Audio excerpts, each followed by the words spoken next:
अस्सलाम वालेकुम। Haider voice channel में आप सबको खुश आमदीद। दोस्तों, आज हम आपकी खिदमत में पेश कर रहे हैं दिलचस्प और हैरत अंगेज कहानी अंबर नाग मारिया वापसी का सफर, किस्त नंबर 150, खोपड़ियों का महल, गोल्डन जुबली नंबर। आज इसका पहला हिस्सा पेश कर रहे हैं। कहानी पेश करने से पहले आप दोस्तों से गुजारिश है कि चैनल हैदर वॉइस को सब्सक्राइब कर लें और साथ ही घंटी के बटन को दबा लें ताकि आने वाली वीडियोस का नोटिफिकेशन आपको बर वक्त मिल सके। शुक्रिया। तो पेशे खिदमत है अंबर नाग मारिया वापसी का सफर, किस्त नंबर 150, पहला हिस्सा, खोपड़ियों का महल। अंबर जल परियों के महल में नजरबंद था। उसके साथ बड़ा अच्छा बर्ताव किया जा रहा था। आला किस्म के खाने और मशरूबात हर वक्त उसके सामने हाजिर किए जाते थे, लेकिन अंबर को भूख का एहसास ही न होता था। महज कभी कभी मुंह का जायका बदलने के लिए वो कुछ खा पी लेता था। सिर्फ कमरे से बाहर निकलने पर पाबंदी थी, वो भी उस वक्त तक जब तक जल परियों की मलका किसी दूर दराज सफर पर गई हुई वापस न आ जाती। अंबर परेशान था कि ख्वामख्वाह वक्त बेकार गुजर रहा था। उसे हबशियों से इंतकाम भी लेना था, जो ख्वाब आवर जड़ी बूटियां खाने में खिलाकर उसे बेहोश करके समुद्री भंवर में डाल गए थे। उसे हबशियों के कैदी फेडरिक की बुढ़िया माँ का ख्याल भी बार बार आ रहा था, जिससे वो वादा करके आया था कि उसके बेटे को रिहाई दिलाकर जल्दी वापस लाएगा। फिर उसे ख्याल आता, खुदा जाने जल परियों की मलका उससे क्या काम लेना चाहती है। उसे इतला मिली कि मलका अपने महल में आ गई है और उसने अंबर को शर्फे बाजियाबी बख्शा है। अंबर को मलका के दरबार में हाजिर किया गया, जहां सीप और घुंगों का फर्नीचर था, जिस पर दरबारी जल परियां बैठी थी। उनसे कदरे ऊंचा मुख्तलिफ किस्म के कीमती पत्थरों का बना हुआ मलका का तख्त था, जिस पर हीरे जवाहरात और लाल जड़े हुए थे, और उस पर एक सीप की छत थी, जिस पर सुचे मोतियों की सजावट से फूल और पत्ते बने हुए थे, और मलका उस तख्त पर मखमली गद्दों पर गाओ तकियों के सहारे बैठी हुई थी। उसने अपनी जुबान में अंबर को खुश आमदीद कहा और इस बात की माजरत की कि उसकी गैर हाजिरी की वजह से अंबर को इंतजार करना पड़ा। अंबर ने जवाब दिया, मलिका, मैं शुक्रगुजार हूँ, मेरे साथ बहुत अच्छा सलूक किया गया। अब मुझे बताओ मेरे लायक क्या खिदमत है। मलिका ने कहा, अंबर, फ्लॉटिया शहर का वली अहद जॉन एल्बर्ट समुद्र से मेरी बहन को जाल डालकर अपने साथ ले गया है और उसे साथ ले जाकर अपने शहर के अजायब घर में एक तालाब में रखा हुआ है। मुझे अपनी बहन से इश्क की हद तक प्यार है और मुझे मालूम है मेरी बहन भी मेरी जुदाई बर्दाश्त नहीं कर सकती। वो अपनी समुद्री दुनिया को छोड़कर एक तालाब में कैद तन्हाई की जिंदगी गुजार रही है। समुद्र की लामहदूद वसअत को छोड़कर एक तालाब में वो ज्यादा अरसा जिंदा नहीं रह सकती। मैं भी उसकी जुदाई में बेचैन हूँ। मैंने समुद्र के देवता से फरियाद की थी कि समुद्र को हुक्म दे फ्लॉडिया की रियासत को हड़प कर जाए, लेकिन देवता ने कहा, तकदीर को बदला नहीं जा सकता, तुझे वक्त का इंतजार करना होगा। एक शख्स समुद्री भंवर में फंसकर तेरी सल्तनत में खुद ब खुद आएगा। उसका नाम अंबर होगा। तेरी बहन को वही रिहाई दिलाएगा। वो हजारों साल से जिंदा है और बड़ा ही रहमदिल है, तो उसे अपनी मदद के लिए आमादा करेगी। अंबर, तुम बड़े रहमदिल और अच्छे इंसान हो। मुझे उम्मीद है कि तुम मेरी मदद करोगे और दो तड़पते हुए दिलों को एक बार फिर मिला दोगे। फ्लॉडिया साहिल समंदर पर वाक़े है। मैं और मेरे हम जिन्सों ने बहुत कोशिश की है कि किसी समुद्री तूफान में शहजादी को आज़ाद करवा लें, लेकिन यह मुमकिन न हो सका। अंबर ने कहा, मलिका, मुझे अफसोस है, एक इंसान ने अपनी बदफितरत की वजह से ख्वामख्वाह तुम्हारी बहन को कैदी बनाकर दिलचस्पी का सामान बनाकर रखा हुआ है। मैं वादा करता हूँ कि तुम्हारी बहन को आज़ाद करवा के तुम तक पहुँचा दूंगा। मलिका ने अंबर का शुक्रिया अदा करते हुए जल परियों को हुक्म दिया कि अपने जिस्मों का तख्त बनाकर अंबर को बिठाकर फ्लॉडिया के साहिल तक पहुंचा दें। अंबर ने कहा, मलिका, आप पर यह तकलीफ ना करें, सिर्फ मुझे एक कश्ती इनायत कर दें जिस पर मैं फ्लॉडिया के साहिल तक सफर कर सकूं। मलिका ने कहा, अंबर, कश्ती में तुम समुद्री भंवर को पार नहीं कर सकते और ना तैर कर तुम उसका हिसार तोड़ सकते हो। मेरी ये कनीजें ही ये कुदरत रखती हैं कि समुद्री भंवर को पार कर जाएं। मैं तुमसे गुजारिश करूंगी, इन कनीजों के जिस्म पर सवार हो जाओ और ये दिनों का सफर घंटों में तय करके तुम्हें साहिल पर उतार देंगी। चार जल परियां एक दूसरे के साथ मिलकर खड़ी हो गईं। अंबर उनके जिस्म पर सवार हो गया और एक दरमियानी जल परी के दराज गेसू घोड़े की लगामों की तरह अपने हाथों में पकड़ लिए और जल परियां तैरती हुई उसे लेकर फ्लॉडिया के साहिल की तरफ रवाना हो गईं। अंबर को बहुत हैरत हुई। जल परियों ने बड़ी आसानी से समुद्री भंवर को पार कर लिया और उसके हिसार से निकलकर खुले समुद्र में आ गई। रास्ते में हबशियों वाला जजीरा भी पड़ता था। अंबर को यहाँ से गुजरते वक्त फिर फेडरिक और उसकी बूढ़ी माँ याद आ गई और हबशी सरदार के रवैये पर उसका खून खोल उठा और उसने कहा, ए जजीरे के साहिल, गवाह रहना, मैं यहाँ जल्दी ही वापस आऊंगा और इन लालची और जालिम हबशियों से तेरी जमीन को पाक कर दूंगा। फिर तेजी से सफर करते हुए उन जल परियों ने अंबर को फ्लाडिया के साहिल पर उतार दिया और अंबर से कहा, ए अजीम इंसान, हम तेरी वापसी तक तेरी मुंतजिर रहेंगी और हमें एक दफा फिर अपनी शहजादी को अपने जिस्म पर लाद कर वतन वापस ले जाते हुए बहुत खुशी होगी। अंबर साहिल पर उतर गया और थोड़ा ही सफर करने के बाद उसे एक बग्गी मिल गई जो फ्लाडिया शहर को जा रही थी। अंबर उस पर सवार हो गया। इत्तफाक की बात है, उस बग्गी को रास्ते में कोई और सवारी न मिली और बग्गी का कुचवान दिल बहलाने के लिए अंबर से बातों में मसरूफ हो गया। अंबर ने बातों बातों में उसे बताया कि वो फ्लाडिया के अजायब घर में जल परी को देखना चाहता है जिसे शहजादा जॉन एल्बर्ट समुद्र से पकड़कर लाया है। कुचवान ने कहा, तो हमें जल्दी सफर करना होगा क्योंकि दिन के 4 बजे अजायब घर बंद हो जाता है और उस तालाब पर बहुत सख्त पहरा मुकर्रर है। कोई चिड़िया भी वक्त खत्म होने के बाद वहां पर नहीं मार सकती। अंबर ने कहा, क्या तुमने उस नादर और अजीबुल खलकत जल परी को देखा है? कुचवान ने कहा, सिर्फ एक बार देखा था, निहायत ही खूबसूरत है, मगर अफसोस ऐसी हसीन लड़की का धड़ मछली का है। लेकिन फिर भी मैंने सुना है कि शहजादा उस जल परी से बेइंतहा मोहब्बत करता है और रोज रात रात भर उसके पास गुजार देता है, लेकिन ना तो वो उसकी जुबान समझता है और ना ही जल परी उसकी जुबान समझती है। शहजादा रो रो कर उसे अपनी वफा का यकीन दिलाता है, लेकिन ये एक तरफा मोहब्बत है। भला इंसान और जल परी का क्या मेल है? अंबर ने कहा, ये तो अजीब ही बात है, इस किस्म की मोहब्बत तो ना देखी और ना सुनी। कोचवान ने जवाब दिया, तुम ठीक कहते हो। बादशाह और मलका बेहद परेशान है और उनका ख्याल है कि शहजादे पर जादू कर दिया गया है। कई पादरी रोज शहजादे पर मुकद्दस आयात पढ़कर फूंकते हैं, लेकिन उसकी मोहब्बत में रत्ती भर भी फर्क नहीं पड़ता। अंबर को फौरन एक तरकीब सूझ गई। कोचवान ने बग्गी ठीक अजायब घर के दरवाजे पर रोक दी और अंबर उतरकर दूसरे लोगों की भीड़ के साथ ही अजायब घर में चला गया और सीधा उस तालाब की तरफ हो लिया जहां जल परी शहजादी कैद थी। वहां पहले से काफी भीड़ लगी हुई थी और जल परी पानी के अंदर तालाब की जमीन पर लेटी हुई थी, लेकिन लोगों को तालाब के शफाफ पानी में साफ नजर आ रही थी। आहिस्ता आहिस्ता वक्त खत्म होने लगा और भीड़ छटने लगी। अंबर तालाब के किनारे बैठा हुआ था कि जल परी सांस लेने के लिए ऊपर आई और अंबर को देखने लगी। अंबर ने उसकी जुबान में उसे मुखातिब किया और कहा, शहजादी, मेरा नाम अंबर है और मैं मलिका के हुक्म पर तुम्हें यहाँ से आजाद करवाने आया हूँ। जल परी शहजादी ने गौर से अंबर की तरफ देखा और गमगीन सी मुस्कुराहट उसके होंठों पर फैल गई। अंबर ने कहा, अब खुश हो जाओ, थोड़ी देर जरूर लगेगी, लेकिन मैं तुम्हें यकीन दिलाता हूँ, मैं तुम्हें आजाद करवा कर ले जाऊंगा। इतनी देर में चंद मुहाफिज वहां गए और अंबर पर बिगड़ने लगे कि वक्त खत्म हो जाने के बाद वो यहाँ क्या कर रहा है, और फिर कोई भी उजर सुने बगैर उसे धक्के मारकर बाहर निकाल दिया गया। बाजार में आकर अंबर ने राहबों वाला एक लिबास खरीदा और उस हुलिये में बादशाह के महल की तरफ चल दिया। महल में पहुंचकर उसने एक मुहाफिज से कहा कि वो शहजादे का इलाज करने के लिए काफी दूर से सफर तय करके यहाँ आया है। उसे फौरन बड़े पादरी के सामने पेश कर दिया गया, जहां अंबर ने चंद शोभदा बाजियों से उसे यकीन दिला दिया कि वाकई वो शहजादे का इलाज कर सकता है। फिर उसे पादरी ने बादशाह के हुजूर पेश होने की इजाजत दे दी।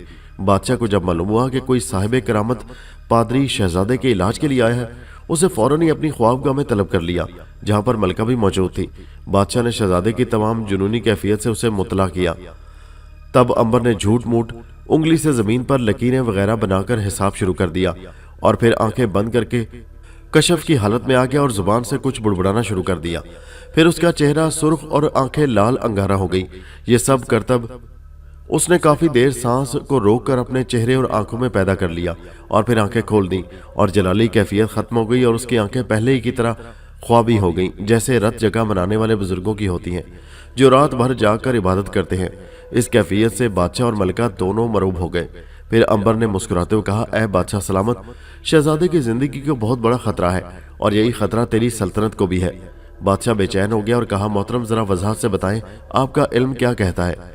अंबर ने कहा, शहजादे के सर से इश्क का बुखार नहीं उतर सकता क्योंकि ये जल परी मलिका की बहन है और इसके दरबार में अजीम जादूगर बैठे शहजादे की जिंदगी खत्म करने के लिए जापों में मसरूफ हैं।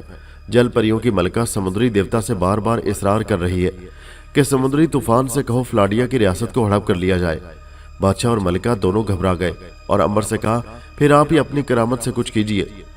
अंबर ने कहा, इसका इलाज जल परी की रिहाई है क्योंकि शहजादे ने खुद ही मलिका की बहन को गिरफ्तार करके ये जंग शुरू की है।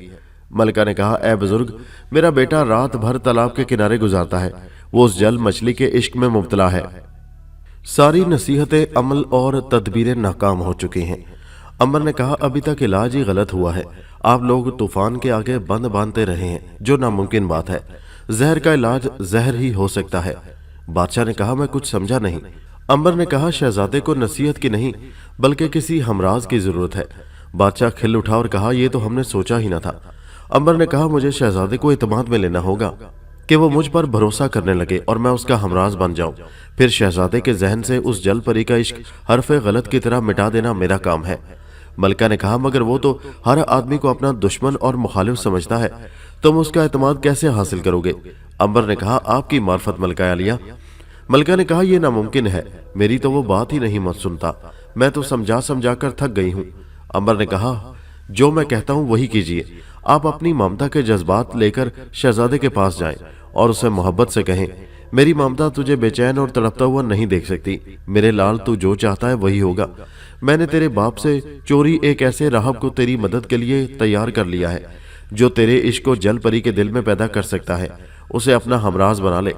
मैंने ये तमाम इंतजाम तेरे बाप से चोरी किया है क्योंकि तुझे तड़पता हुआ देखकर मेरी ममता भी बेचैन हो जाती है। बादशाह ने कहा, ए आकिल बुजुर्ग, आपने ठीक इलाज सोचा है। ये हरबा तो हमने आज तक नहीं आजमाया। एक ऐसा हमराज उसे चाहिए जिसके सामने वो अपना दुख बयान करे और उसके दिल का बोझ हल्का हो सके। तुम फिक्र न करो, मैं सारे दरबारियों को मुतला कर दूंगा। तुम बिला रोक टोक जहां चाहो और जिस वक्त चाहो आ जा सकते हो। अमर ने कहा, फिर मैं वादा करता हूँ शहजादे को इस बला से छुड़ा लूंगा। बादशाह ने कहा, मलका, तुम इस दानिशमंद राहब के कहने पर अमल करो। फिर जब शहजादा इससे मिलने की ख्वाहिश करे तो आधी रात के वक्त बड़े गिरजा में ले जाकर उससे मिलवा दो। मैं पादरी साहब को मुतला कर दूंगा और ये राहब उस वक्त तक फ्लावर गोल्ड टावर का मेहमान रहेगा। उधर खोपड़ियों के महल में कैद मारिया सख्त परेशान थी, इसलिए कि दीवारों और छतों पर लगी हुई खोपड़ियां रात दिन उसका तमस्खर उड़ाती और उसे बुरा भला कहती। कभी चीखने लगती, कभी कहकहे लगाने लगती। दूसरी बात, खोपड़ियों में जलते हुए किसी अनजाने मसाले की वो बू थी जिसमें से मुश्क काफूर की बू ने उसके दिमाग को माऊफ कर दिया था। उस धुएं में कुछ ऐसा असर था कि मारिया के सोचने समझने की सलाहियतें खत्म होकर रह गई थीं। शायद खूनी लोमड़ी इस कैद तन्हाई में उसकी बेइज्जती करवाकर और उसके दिमाग को माऊफ करके उसे सजा दे रही थी। मारिया ने कई दफा अपनी इस ताकत को आजमाने के लिए खोपड़ियों की दीवार से गुजरने की कोशिश की, लेकिन वो जादुई हिसार न तोड़ सकी और आखिर तंग आकर एक रोज मारिया को अपनी बेबसी पर रोना आ गया। उसने कहा, ओ फादर, क्या मैं इसी तरह इन खोपड़ियों की तौहीन आमेज लान तान सुनती और इस नागवार धुएं में घुट घुट कर मर जाऊंगी? फिर उसे ऐसा महसूस हुआ कि उसे नींद आ गई हो और उसी गनुदगी की हालत में उसने देखा जैसे सामने वाली दीवार फट गई हो और वहां एक बड़ी सलीब पर चढ़े हुए यसू उसकी तरफ देखकर मुस्कुरा रहे हो। फिर यसू ने कहा, मारिया, घबरा गई हो? तुम्हारा फादर तो सलीब पर चढ़कर भी मुस्कुराता रहा था। तेरे गले की मुकद्दस सलीब कहाँ है? ख्वाब की ही हालत में मारिया ने अपने गले को टिटोला। उसके गले में सलीब न थी। यह मुकद्दस सलीब तो कोहिस्तानी चुड़ैल के साथ मार्का में जमीन निगल गई थी। फिर यसू ने कहा, तुझे अंजील मुकद्दस का सबक नंबर 34 याद है? उसे पढ़कर इस दीवार पर फूंक दो, जादू का हिसार टूट जाएगा। फिर वही सलीब जिस पर यसू चढ़े हुए थे सिमट कर छोटी सी हो गई और मारिया ने देखा मुकद्दस माँ मरियम अपने हाथों में वही सलीब मुकद्दस एक सोने की जंजीर में लगी लेकर मुस्कुराती हुई मारिया के पास आई और अपने पाक हाथों से उस सलीब मुकद्दस को मारिया के गले में पहना दिया और कहा, मारिया, इस मुकद्दस सलीब की वजह से कोई जादू तुझ पर असर नहीं कर सकेगा और तू बड़े से बड़े काली ताकतों वाले जादूगर को भी नजर न आ सकेगी। मुकद्दस माँ भी गायब हो गई और मारिया एकदम गरूदगी से बेदार हो गई। उसे हैरत हुई, हर वक्त लान तान करने वाली खोपड़ियां खामोश हो गई थी और वो बदबूदार धुआं भी खत्म हो चुका था। मारिया ने अपने गले को टिटोल कर देखा तो मुकद्दस सलीब जंजीर में लगी उसके गले में पड़ी थी। उसे फौरन याद आ गया, फादर ने कहा था अंजील मुकद्दस का सबक नंबर 34 पढ़कर दीवार पर फूंक मारो, हिसार टूट जाएगा। फिर मारिया ने जल्दी जल्दी अंजील मुकद्दस का वो सबक पढ़ा और पढ़कर दीवार पर फूंक मार दी। तमाम कमरे की खोपड़ियों को आग लग गई, हिसार टूट गया और फिजा में रोने और चीखने की आवाजों से कान पड़ी आवाज सुनाई न देती थी। मारिया आराम से बाहर आ गई। फिर उसने मुड़कर देखा, खोपड़ियों का महल जल रहा था और मारिया पर आसमान से रोशनी का एक दायरा पड़ रहा था जो उसकी राहबरी कर रहा था और मारिया उसी नौरानी दायरे की रोशनी में चलती रही यहाँ तक कि वो तारीक कुआं आ गया और फिर रोशनी के दायरे ने लिफ्ट की तरह मारिया को उठाया और बाहर लाकर छोड़ दिया। बाहर दोपहर का वक्त था और सूरज पूरी आबोताब के साथ चमक रहा था। यहाँ आकर दायरा गायब हो गया। अब मारिया को सबसे पहले एलिजबेथ की फिक्र हुई और भागती हुई उसी गार में आई जहाँ लड़कियों को कैद रखा गया था। वहां सिर्फ सर मुंडी लड़की बैठी रो रही थी। मारिया ने कहा, बहन, मैं वही रूह हूँ, बाकी लड़कियां किधर चली गई हैं? उस लड़की ने कहा, मुझे तो सजा के तौर पर सर मोड़कर यहाँ छोड़ दिया गया है क्योंकि मैंने कश्ती में लोमड़ी को कुतिया कहा था। दूसरी लड़की मर गई है जिसने कहा था मैं लोमड़ी की दुम काट दूंगी। बाकी लड़कियों को उसी डाइन के हवाई जहाज में बिठाकर नीलाम के लिए हिंदुस्तान की तरफ ले गए हैं। मारिया ने कहा, जहाज को रवाना हुए कितने दिन हो गए हैं? लड़की ने कहा, अभी कल ही तो यहाँ से चला है, ज्यादा दूर ना गया होगा। मारिया ने कहा, पहले उस खूनी लोमड़ी से तुम लोगों पर किए हुए जुल्म का हिसाब ले आओ, फिर बाकी लड़कियों को आजाद करवा लूंगी। मारिया यहाँ से निकलकर खूनी लोमड़ी की ख्वाबगाह की तरफ रवाना हो गई। खूनी लोमड़ी अपने कमरे में बैठी हीरों के एक संदूक को खोले हीरों को उनकी कीमत के हिसाब से अलहदा अलहदा करके रख रही थी, क्योंकि कुछ ज्यादा कीमती और कुछ कम कीमत के हीरे भी थे कि मारिया उसकी ख्वाबगाह में दाखिल हुई और कीमती हीरों की संदूकची उठा ली। लोमड़ी ने जो मुड़ के देखा तो संदूकची गायब थी। फौरन समझ गई कि यह जरूर किसी पुरस्रार कुव्वत का काम है। उसने अपने जादू के इल्म को मुंह ही मुंह में पढ़ना शुरू कर दिया, लेकिन उसके सामने सिवाय धुंध के और कुछ भी नजर न आ सका। वो घबरा के उठ बैठी और कहा, मैंने तुम्हारी मौजूदगी महसूस कर ली है, बताओ तुम कौन हो और क्या चाहते हो? मारिया ने कहा, नन्ही मैं तेरी मौत हूँ, हराफा सुअर की बच्ची, तू अपने आप को बहुत कुछ समझ बैठी थी। याद रख, खुदा का इंसाफ दुनिया के मुनसिफों की तरह से नहीं है जो इक्तदार के पलड़े की तरफ झुक जाए। तुमने जरा सी गलती पर एक लड़की को मौत की नींद सुला दिया और दूसरी का सर मोड़ दिया, कई बेगुनाहों को नीलाम होने मंडी में भेज दिया। लोमड़ी ने कहा, मारिया तुम? मारिया ने जवाब दिया, हाँ, तुम क्या समझ बैठी थी कि खोपड़ियों के महल में मुझे कैदी बना लोगी? मैं तेरा दिल तोड़ना नहीं चाहती थी, वरना ये जादू की बेकार खोपड़ियां मेरा रास्ता नहीं रोक सकती थी। तूने अपनी बेइज्जती का बदला इन मजबूर कैदी लड़कियों से तो ले लिया। अब बताओ, तुम्हारी शय पर वो खोपड़ियां जो कुछ मेरे मुतल्लिक बकती रही हैं, इस जुर्म की सजा तुझे क्या दी जाए? लोमड़ी ने कहा, मारिया तू पराई आग में कूदने की बजाय यहाँ से चली जा, मेरी ताकत की हद अभी खत्म नहीं हुई। मारिया ने कहा, आज फैसला हो ही जाए तो बेहतर है, क्योंकि अब मेरे पास भी वक्त नहीं है। तू अपनी हर ताकत आजमा के देख ले, और मैंने ये तहिया कर लिया है कि तेरी चोटी काटकर तेरा सर भी मोड़ कर तुझे उसी गार में धकेल कर जाऊंगी जहां वो मासूम लड़की पड़ी सिसक रही है। लोमड़ी ने फिर कोई जाप शुरू कर दिया और परकर हवा में फूंक मारी कि किसी तरह पहले की तरह मारिया का वजूद उसके सामने आ जाए, लेकिन ऐसा मुमकिन न हुआ। मारिया ने कहका लगाया। लोमड़ी ने फिर कोई दूसरा मंत्र शुरू किया, लेकिन नतीजा वही कि वो नाकाम होकर रह गई। तब मारिया ने कहा, अब तैयार हो जा। मारिया ने एक निहायत तेज धार वाला खंजर दीवार से लटकती पट्टी से निकाला और खूनी लोमड़ी की तरफ बढ़ी। फिर उसने खूनी लोमड़ी की चोटी काटकर उसके सामने फेंकते हुए कहा, ले लोमड़ी, मैंने तेरी दुम काट दी है। खूनी लोमड़ी गुस्से से तिलमिला रही थी और मारिया की आवाज पर हमले कर रही थी। मारिया आगे से हट जाती थी और लोमड़ी अपने ही जोर में दीवार से जा टकराती थी। मारिया लोमड़ी को गुस्सा दिलाकर उसे थकाना चाहती थी। दीवारों से टकरा टकरा कर खूनी लोमड़ी जख्मी हो गई थी और उसके मुंह से गालियों का तूफान मारिया के लिए निकल रहा था, मगर मारिया कहकहे लगा रही थी और लोमड़ी हाँफ रही थी। मारिया की हंसी से चिढ़कर लोमड़ी ने अंदाजे से उस पर जस्त लगाई। मारिया एक तरफ हट गई और उसने अपनी टांग आगे कर दी, जिससे उलझकर लोमड़ी दीवार से टकराई और फिर फर्श पर ढेर हो गई। मारिया उसके सीने पर चढ़ गई और तेज धार खंजर से उसका सर मोड़ डाला और रेशम की तरह मुलायम और खूबसूरत बाल लोमड़ी के कदमों में ढेर कर दिए। गुस्से के मारे लोमड़ी के मुंह से झाग निकल रही थी। उसने चीख मारकर अपने साथियों को बुलाया, लेकिन वो बहादुर और वफादार होने के बावजूद नजर न आने वाली ताकत से कैसे नबर्द आजमा हो सकते थे। नतीजा ये हुआ कि मारिया ने उनकी भी खासी मुरम्मत कर दी और वो अपने सरदार की यह हालत देखकर खौफ से भाग गए। मारिया ने कहा, लोमड़ी, मैं यहाँ से जा रही हूँ, मुझे इन कैदी लड़कियों को भी तेरे डाकों से छुड़ाना है और जाते जाते तुझे एक ऐसी निशानी देकर जा रही हूँ कि तू उम्र भर याद रखे जालिम का अंजाम कैसा होता है और मजलूम की आह किस तरह कहरे खुदाबंदी बनकर जालिम पर पड़ती है। फिर मारिया ने आगे बढ़कर उसी खंजर से लोमड़ी का नाक काट डाला। लोमड़ी की दर्दनाक चीखों से पूरा जजीरा गूंज उठा, लेकिन उसके किसी साथी में भी उसकी मदद को आने की हिम्मत न हुई। लोमड़ी ने कहा, मारिया, खुदावंदे इब्लीस की कसम है, मैं इंतकाम को हमेशा अपने सीने में जिंदा रखूंगी और बदला जरूर लूंगी। मारिया ने कहा, यह हीरे तवान के तौर पर लिए जा रही हूँ, ये उन लड़कियों के काम आएंगे जिनको उनके वालिदैन तक पहुंचाना है।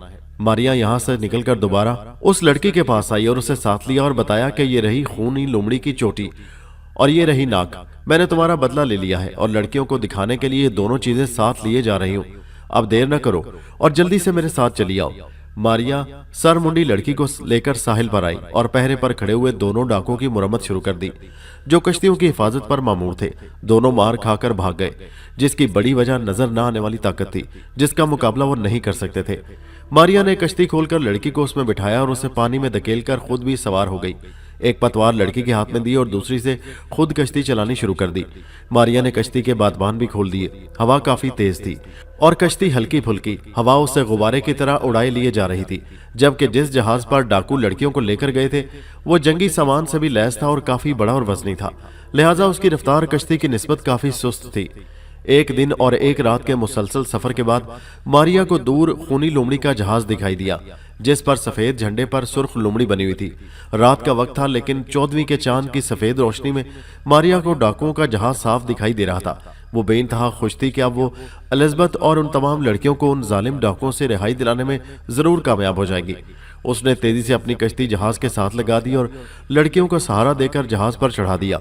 अपनी कश्ती जहाज के साथ लगी कश्तियों से बांध दी और खुद भी जहाज पर पहुंच गई। आधी रात का वक्त था और डाकू अपनी ताकत के घुमंड में आराम से सो रहे थे, क्योंकि समुद्र में दूर तक उन्हें कोई जहाज नजर नहीं आ रहा था। हवा मुवाफिक चल रही थी और समुद्र पुरसुकून था। फिर भला बीच समुद्र में उनको क्या खतरा लाक हो सकता था। वो आराम से सो रहे थे। मारिया ने लड़की को सामान वगैरह में छुपा दिया और खुद तहखाने में उतर गई, जहां कैदी लड़कियां फर्श पर पड़ी हुई थीं और एक डाकू सिर्फ पहरे पर मौजूद था और वो भी ऊँघ रहा था। मारिया ने एक लोहे की सुलाख उठाकर उसके सर पर जोर से मारी और वो बगैर आवाज निकाले ही जमीन पर गिरकर खत्म हो गया।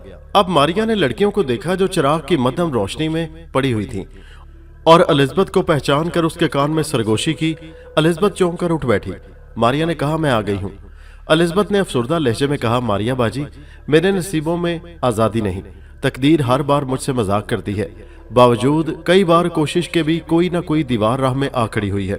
मारिया ने कहा, मेरी जान जिंदगी जद्दोजहद का ही नाम है और बार बार कोशिश करने से आखिर इंसान कामयाब हो जाता है। अब तुम खामोशी से तमाम लड़कियों को उठाओ और इनको लेकर ऊपर चलो। मैं जाकर पहले तुम्हारा रास्ता साफ किए देती हूँ। मारिया बाहर आई। यहाँ पे मुख्तलिफ जगह पहरेदार ऊँघ रहे थे। मारिया ने एक एक करके चारों का गला घोंट दिया। बकाया डाकू जहाज के कमरों में सोए हुए थे। मारिया हथियारों वाले कमरे में दाखिल हुई। निहायत खामोशी से एक एक करके सारे हथियार समुद्र में फेंक दिए। फिर मारिया पीने के पानी की टैंकी के पास गई और उसकी टूटी खोल दी और पानी बहने की आवाज को बंद करने के लिए उसने सामान में से कपड़े निकालकर नीचे रख दिए। क्योंकि मारिया का यह जहाज देखा हुआ था, इसलिए वो निहायत आसानी से हर काम कर रही थी। फिर वो नीचे आ गई और जहाज के तमाम कमरों को बाहर से बंद कर दिया जिनमें डाकू सोए पड़े थे। वो जहाज के स्टोर में गई और चिरागों में जलाने वाले तेल का एक भरा हुआ ड्रम उठाया और जगह जगह बखेर दिया। फिर उसी तरह ऊपर आकर भी चारों तरफ तेल बखेर दिया। फिर उन तमाम लड़कियों को एक एक करके बगैर आवाज पैदा किए रस्सी की सीढ़ी से एक बड़ी कश्ती में उतारना शुरू कर दिया। एलिजबेथ को अब भी यकीन नहीं आ रहा था कि वो बगैर किसी खूनरेजी के आज़ाद हो सकती हैं। फिर जब आखिरी लड़की भी कश्ती में उतर गई तो मारिया एक मशल जो जल रही थी वो लेकर खुद भी कश्ती में उतर गई। उसने कश्ती के बादबान खोल दिए और तमाम लड़कियों के हाथों में पतवारें भी पकड़ा दी और कश्ती का रुख सीता की तरफ मोड़ दिया। फिर जलती हुई मशल जहाज पर फेंक दी, जो बिखरे हुए तेल पर गिरी और साथ ही जहाज ने भी आग पकड़ ली। जहाज के तमाम डाकू घोड़े बेचकर सो रहे थे। जो पहरे पर मौजूद थे उन्हें मारिया ने खत्म कर दिया था। तेज हवा की वजह से जहाज पर आग फैलती गई, क्योंकि हर तरफ तेल बिखरा पड़ा था और मारिया की कश्ती तेजी से दूर होती जा रही थी। फिर उन्होंने काफी दूर जाकर देखा तमाम जहाज जल रहा था और डाकू जलते हुए जहाज से जान बचाने के लिए समुद्र में छलांगे लगा रहे थे। जहां बड़ी बड़ी मछलियां अपने जबड़े खोले उनका इंतजार कर रही थी। हजारों जहाजों को लूटकर जला देने वाले आज खुद अपने जलते हुए जहाज में जल रहे थे। जहाज के मस्तूल वगैरह जलकर गिर गए थे और देखते ही देखते जहाज जलकर राख में तब्दील हो गया और उसका लोहा समुद्र में डूब गया। जहाज की तबाही के बाद तमाम सहमी और डरी हुई लड़कियां अब पर उम्मीद हो चुकी थी और वह बार बार एलिजबेथ से कह रही थी, रूह ने हमारी जान बचाकर और हमें आज़ादी दिलवाकर जो एहसान किया है, हमारे पास उसका शुक्रिया अदा करने के लिए अल्फाज नहीं है। मारिया ने सबसे कहा, तुम्हें बचाने वाली खुदा की ज़ात है, हमें उसी की हम्दो सना करनी चाहिए। मुझे खुशी है कि तुम सब लड़कियां आज़ाद होकर अपने अपने घरों को वापस जा रही हो। फिर सबसे पहले मारिया ने सीता के साहिल पर कश्ती रोकर एलिजबेथ को उतारा। एलिजबेथ ने तमाम लड़कियों को दावत दी कि एक रोज वो तमाम उसकी मेहमान रहे। बकाया तमाम लड़कियां उंदलस से ताल्लुक रखती थी, इसीलिए एलिजबेथ ने उनसे कहा कि वो अपने बाप से कहकर कोई जिम्मेदार आदमी उनके साथ रवाना कर देगी, जो हिफाजत से उन्हें जिब्राल्टर की बंदरगाह तक पहुंचा देगा और फिर वहां से बग्गियों के जरिए उन्हें उनके घरों की तरफ रवाना कर देगा। الزبتھ کے اصرار پر ماریا نے بھی ایک روز اس کی مہمان رہنا منظور کر لیا تھا، لہٰذا ساحل پر اتر کر بگیوں میں بیٹھ کر تمام لڑکیاں سبتا کے شہر کی طرف روانہ ہو گئیں۔ جو ہی الزبتھ کے والد کونٹ جولین اور اس کی ماں کو الزبتھ کی آمد کا علم ہوا، وہ بے انتہا خوش ہوئے، کیونکہ انہیں تو یہ خبر ملی تھی کہ لارڈ پادری ڈیوڈ کے حکم سے الزبتھ کو زندہ جلا دیا گیا ہے۔ پھر وہ منظر بھی دیکھنے سے تعلق رکھتا تھا جب بچھڑی ہوئی بیٹی مصیبتوں کے پہاڑ سے زندہ بچ کر اپنے ماں اور باپ کے سینے سے لگ کر بلک بلک کر رو رہی تھی۔ اس منظر کو دیکھ کر تو تمام لڑکیاں بھی رونے لگیں، انہیں اپنے ماں باپ یاد آ گئے تھے۔ پھر الزبتھ کی آمد کی خوشی میں شاہی محل میں ایک نہایت شاندار دعوت ہوئی، جس میں ماریا اور تمام لڑکیوں نے شرکت کی، اور اس کے بعد کاؤنٹ جولین نے تمام لڑکیوں کو اپنی دعاؤں کے ساتھ اپنے ذمہ دار افسروں کے ساتھ الوداع کیا۔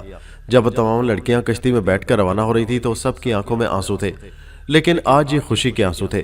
پھر اپنے باپ اور ماں سے الزبتھ نے ماریا کا تعارف کروایا اور پوری کہانی سنائی کہ کس طرح ماریا اور اس کے دونوں بھائیوں امبر اور ناگ نے اس کی مدد کی۔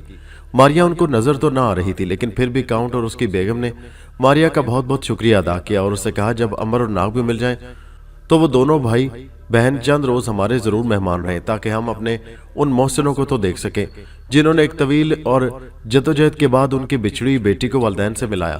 پھر تنہائی میں الزبتھ نے ماریا سے وعدہ لیا اور کہا، ماریا باجی، آپ کو اپنا وعدہ یاد ہے نا کہ آپ اور امبر اور ناگ بھائی میری شادی پر ضرور یہاں آئیں گے؟ ماریا نے کہا، مجھے یاد ہے الزبتھ، بس یہ دعا کرو کہ ہم تینوں جلد ہی اکٹھے ہو جائیں، کہیں ایسا نہ ہو کہ ہم تینوں ملے تو زمانہ ہی بدل گیا ہو اور تم ہی یہاں نہ ہو۔ الزبتھ کی سمجھ میں نہ کچھ نہ آیا اور ماریا نے بھی تفصیل سے کچھ نہ بتایا۔ پھر دوسرے دن ماریا بھی ایک جہاز میں بیٹھ کر یہاں سے رخصت ہو گئی۔ دوسری طرف ناگ بڑی مچھلی کے جبڑوں میں پھنس گیا اور اس سے پیشتر کہ وہ اپنے آپ کو بدلے، مچھلی اسے نکل گئی۔ مچھلی کا پیٹ اسے ایک تاریک غار کے مانند معلوم ہوا، جہاں گرمی بہت زیادہ تھی، اندر اندھیرا بھی تھا۔ جب مچھلی سانس لینے کے لیے منہ کھولتی تو تازہ ہوا اندر داخل ہو جاتی اور روشنی بھی ہو جاتی، ورنہ یہاں گھٹن کافی تھی۔ مچھلی خاصی بڑی تھی۔ ناگ نے اندر اپنے آپ کو ایک باریک سے سانپ میں تبدیل کر لیا اور رینگتا ہوا مچھلی کے گلپھڑوں کی طرف چل دیا اور پھر اطمینان سے ان کے راستے باہر نکل گیا۔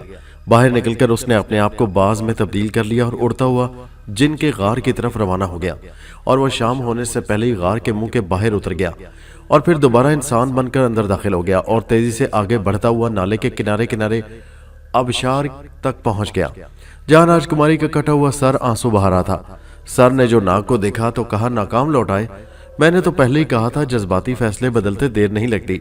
ناگ نے جواب دیا، میری نیت پر شک نہ کرو راجکماری، تمہارا دھڑ لانے کے لیے مجھے سمندری چڑیل کو ختم کرنا ہوگا۔ مجھے اس سے مقابلے کے دوران معلوم ہوا ہے کہ اس کی جان اس آبشار کے پیچھے ایک درخت پر بیٹھے الو کے اندر ہے، جس سے تم بھی واقف نہیں ہو۔ پھر تلوار دکھا کر ناگ نے کہا، میں اس الو کو ایک ہی وار میں ختم کر دوں گا۔ راجکماری نے کہا، مجھے اس بات کا علم نہ تھا، اگر اس کی جان الو میں ہے تو یقیناً اس الو کی حفاظت کے لیے کوئی جادوئی انتظام ضرور ہوگا۔ ناگ نے جواب دیا، اس کی حفاظت 8 جادوئی چمگادڑیں کر رہی ہیں۔ راجکماری نے کہا، جاؤ بھائی، ایک دکھی بہن تو صرف دعا ہی کر سکتی ہے۔ ناگ نے کہا، مجھے بھی صرف دعا کی ضرورت ہے، دکھیوں کی دعا جلد قبول ہوتی ہے، میں جا رہا ہوں، بہن میری کامیابی کے لیے تم دعا کرنا۔ راجکماری نے کہا، میرا تو رواں رواں تمہارے لیے دعا کر رہا ہے بھیا، میری تو زندگی کا دارومدار ہی تمہاری کامیابی پر ہے۔ ایک ایک قدم سوچ سمجھ کر اٹھانا یہ جادو کا کام ہے، جو بظاہر آسان نظر آتے ہیں لیکن حقیقت میں انتہائی مشکل ہوتے ہیں۔ ناگ نے کہا، فکر نہ کرو بہن، ہماری تمام زندگی ان کالی طاقتوں سے نبرد آزمائی میں گزری ہے۔ ناگ راجکماری سے رخصت ہو کر پہاڑی پر چڑھنے لگا اور پھر چوٹی پر پہنچ کر دوسری طرف اتر گیا۔ ابھی ناگ تھوڑا ہی آگے گیا تھا تو اس نے دیکھا آگے سارے میدان میں دلدل پھیلی ہوئی ہے اور اس وسیع دلدل کی جھیل کے دوسرے کنارے پر ایک خشک درخت کے ٹنڈ پر ایک بڑا سا الو بیٹھا ہوا ہے، لیکن اس دلدل کی جھیل کو پار کرنے کے لیے کوئی پل موجود نہ تھا اور نہ ہی کوئی اور راستہ ایسا تھا جس سے گزر کر الو تک پہنچا جا سکے، اور دلدل کی جھیل کے اوپر بڑے بڑے پروں والی 8 چمگادڑیں گھوم رہی تھیں۔ ناگ نے سوچا اس کے سوا کوئی چارہ نہیں کہ وہ پرندہ بن کر جھیل پار کر لی جائے، لیکن پرندہ بن جانے کے بعد جھیل کے اوپر ہی اس کا مقابلہ ان 8 خونخوار چمگادڑوں سے ہونا تھا جو عام نہ تھی بلکہ جادوئی تھی، اور ناگ نے سوچا اگر وہ شکست کھا گیا تو عین دلدل کے درمیان میں گرے گا اور دلدل اسے اپنے اندر نگل لے گی۔ جب تک ان چمگادڑوں کی طاقت کا اندازہ نہ ہو جائے یہ خطرہ مول لینا ٹھیک نہ تھا۔ وہ انتظار کرنے لگا کہ شاید چمگادڑیں اس پار آ کر اس پر حملہ آور ہوں تو ان کی طاقت کا اسے اندازہ ہو جائے، لیکن چمگادڑوں نے ادھر آنے کی ضرورت ہی محسوس نہ کی تھی، وہ تو صرف الو کی حفاظت کر رہی تھی اور ہر اس چیز سے ٹکرانے کے لیے تیار تھی جو دلدل پار کر کے ان کے قریب آنے کی کوشش کرے۔ ناگ ایک دفعہ پھر پریشانی کا شکار ہو گیا تھا اور اس کا دماغ کام نہیں کر رہا تھا کہ وہ کیا کرے۔ وہ تنہا تھا۔ امبر یا ماریا ساتھ ہوتے تو وہ کوئی خطرہ مول بھی لے لیتا، لیکن یہاں تو اس کا کوئی مددگار نہ تھا۔ اس نے سوچا وعدہ کر کے ایفا نہ کرنا انسانیت نہیں، اور ایک دکھی انسان کی مدد کرنا ثواب ہے، پھر کیوں نہ خدا کا نام لے کر اپنا قدم آگے بڑھا دوں۔ یہ سوچ کر اس نے لوٹ لگائی اور عقاب بن گیا اور اڑ کر جھیل کو پار کرنے کے لیے بڑھا۔ دوسری طرف سے آٹھوں چمگادڑوں نے جب عقاب کو دلدلی جھیل پار کرتے ہوئے دیکھا تو عین درمیان میں اس عقاب کو آ لیا اور چاروں طرف سے عقاب کو درمیان میں لے کر اس پر حملے شروع کر دیے، اور پھر عقاب اور چمگادڑوں کے درمیان ایک زبردست مقابلہ شروع ہو گیا۔ فضا میں ناگ نہ تو ہاتھی بن سکتا تھا نہ ہی شیر۔ پرندوں میں سب سے طاقتور تو عقاب ہی ہو سکتا تھا، جو وہ بن گیا تھا۔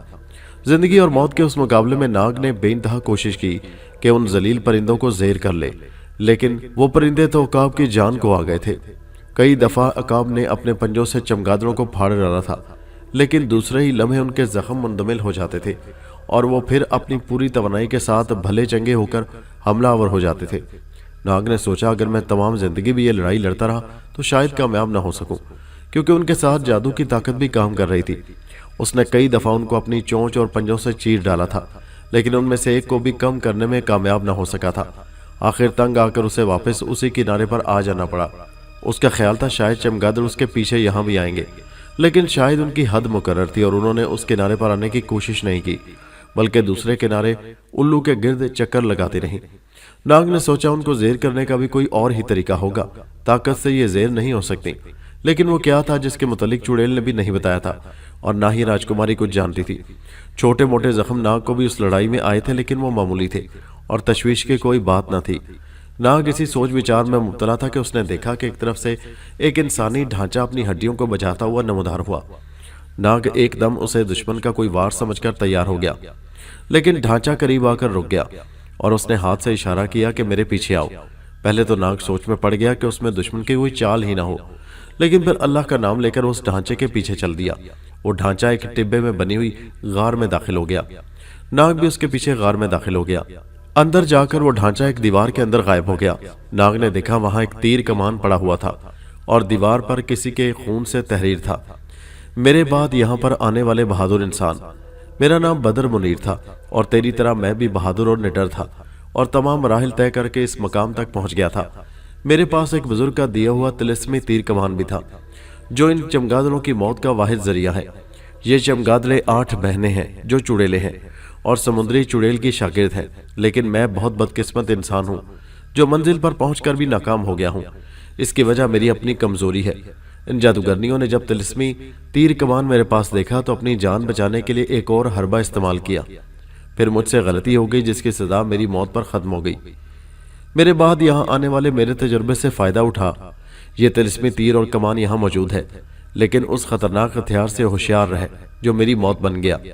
یہ 8 جادوگرنیاں تجھے حسین لڑکیوں کے روپ میں دھوکہ دینے کی کوشش کریں گی، لیکن خبردار ان کے جال میں نہ آنا، اور پھر جب بات مقابلے پر پہنچے تو اس کمان میں تیر لگا کر تو ان 8 کو ہلاک کر دینا۔ کامیابی کے بعد اس بدنصیب کو نہ بھول جانا جس کی روح آج بھی بے چین ہے، اس لیے کہ اس کی لاش کو نہ کفن ملا اور نہ ہی قبر۔ میرا ڈھانچہ تمہیں اسی غار میں کامیابی کے بعد پڑا ملے گا، یہیں پر میری قبر بنا دینا تاکہ میری بے قرار روح کو قرار آ جائے۔ ناگ نے یہ تحریر پڑھی اور خدا کا شکر ادا کیا کہ اس نے اپنی غیبی مدد سے نوازا، پھر تیر اور کمان اٹھایا اور اس غار سے باہر آ گیا۔ چمگادڑ اب بھی فضا میں منڈلا رہے تھے۔ ناگ نے تیر کمان پر چڑھایا ہی تھا کہ سی کی آواز کے ساتھ اس نے مڑ کے دیکھا۔ ایک نہایت ہی خوبصورت لڑکی اپنا پاؤں پکڑے بیٹھی تھی اور سی کی آواز اس کے منہ سے نکلی تھی۔ ناگ نے دیکھا وہ اپنے پاؤں میں چبھا ہوا کانٹا نکال رہی تھی۔ پھر اس نے نہایت ہی دکھ بھری نگاہوں سے ناگ کی طرف دیکھا اور کہا، ہائے دور کھڑے کیا دیکھ رہے ہو، ذرا پاس آ کر کانٹا نکال دو نا۔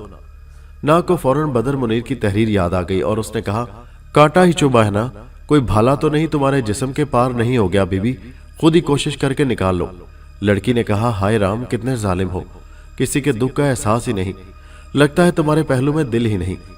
ناگ نے کہا، میری بہن میرے پہلو میں دل بھی ہے اور وہ اس میں احساس بھی ہے، لیکن کانٹا تمہارے پاؤں میں چبھا ہی نہ ہو تو کیا کروں؟ میری بہن جاؤ گھر جا کر آرام کرو۔ لڑکی نا امید ہو کر ایک طرف مڑ کر غائب ہو گئی اور ناگ مسکرا کر رہ گیا۔ एक दफा फिर उसने एक दूसरी जगह से जाकर उन चमगादड़ों का निशाना लेना चाहा। यहाँ भी एक खूबसूरत लड़की कालीन जमीन पर बिछाए और अनवाओ इकसाम के खाने चुने हुए बैठी थी। उसने नाग को देखते ही कहा, बहुत इंतजार करवाया है, अब आ भी जाओ। मैं हर रोज यहाँ आकर खाना सजाकर तुम्हारा इंतजार करती रही हूँ। आज कई सालों के बाद तुम आए हो और दूर खड़े मुंह तक रहे हो। नाग मुस्कुराया। ये एक और फंदा उसके लिए तैयार किया गया था, मगर नाग ने करीब जाकर कहा, मेरी माँ, तुझे गलतफहमी हुई है, मैं वो नहीं जिसका तुम इंतजार कर रही हो। यह सुनकर लड़की बिजली की तरह नाग पर तीर कमान छीनने के लिए झपटी, लेकिन जो ही उसने कमान को हाथ लगाया, एक शरारा कमान से निकला और लड़की की चीख निकल गई और वो तड़प कर फिर चमगादड़ बनकर उड़ गई। अब नाग ने सोचा देर नहीं करनी चाहिए। चमगादड़ें अब चीखों पुकार कर रही थी और दहशतनाक आवाजें अपने हलक से निकाल रही थी। नाग ने कमान पर तीर चढ़ाकर एक का निशाना लिया और तीर छोड़ दिया, जो सीधा जाकर एक चमगादड़ को लगा और उसे आग लग गई और वो जलती उबलती हुई दलदल के जहन्नुम में गिर गई। चीखों पुकार और बढ़ गई और नाग को अपने कदमों तले की जमीन हिलती हुई नजर आई, लेकिन उसने दूसरा तीर भी छोड़ दिया और पहली की तरह दूसरी चमगादड़ भी जलकर दलदल की नजर हो गई और फिर एक एक करके 8 चमगादड़ें खत्म हो गई। अब नाग ने जमीन पर लौट लगाई और बाज बनकर उड़ा और जाकर बिजली की तरह उल्लू पर झपट पड़ा और पलक झपकते ही उसे उधेड़ कर रख दिया। उल्लू के तड़पते ही एक जोरदार जलजला आया और कई जगह से जमीन अंदर धंस गई। फिर नाग ने देखा उल्लू की जगह वही समुद्री चुड़ैल यहाँ मरी पड़ी थी और अब यहाँ छोटे बड़े टिब्बों वाले मैदान के सिवा कुछ ना था। दलदल की झील यहाँ से गायब थी। नाग जल्दी से उसी गार में आया और देखा हड्डियों का ढांचा वहां पड़ा था। नाग ने जमीन खोदकर अपनी चादर का उसे कफन पहनाया और उस ढांचे को दफन कर दिया। फिर फातिहा पढ़ने के बाद वहां से समुद्र की तरफ रवाना हो गया। दूसरी तरफ लॉडिया का शहजादा जॉन एल्बर्ट निहायत उदास अपने कमरे में पड़ा हुआ था कि मलिका दाखिल हुई और उसे तसल्ली देते हुए कहा, मैं माँ हूँ, मुझसे तुम्हारे दुख नहीं देखे जाते। मेरी ममता तुम्हें बेचैन देखकर अंगारों पर लौटने लगती है। शहजादे ने कहा, अगर आपको मेरा इतना ही ख्याल है मम्मी, तो मेरे जख्मों पर डैडी के साथ मिलकर नमक पाशी करने के बजाय मेरे लिए कुछ करो।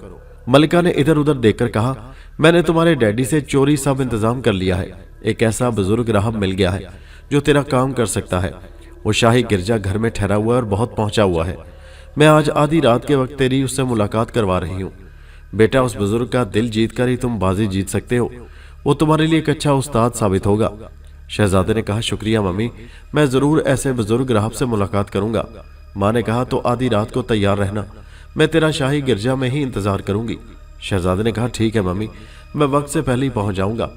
दूसरी तरफ अंबर शाही गिरजा घर में राहब के लिबास में शहजादे का इंतजार कर रहा था और मलका उससे कह रही थी, अब हमारे बेटे की जिंदगी आपके हाथ में है।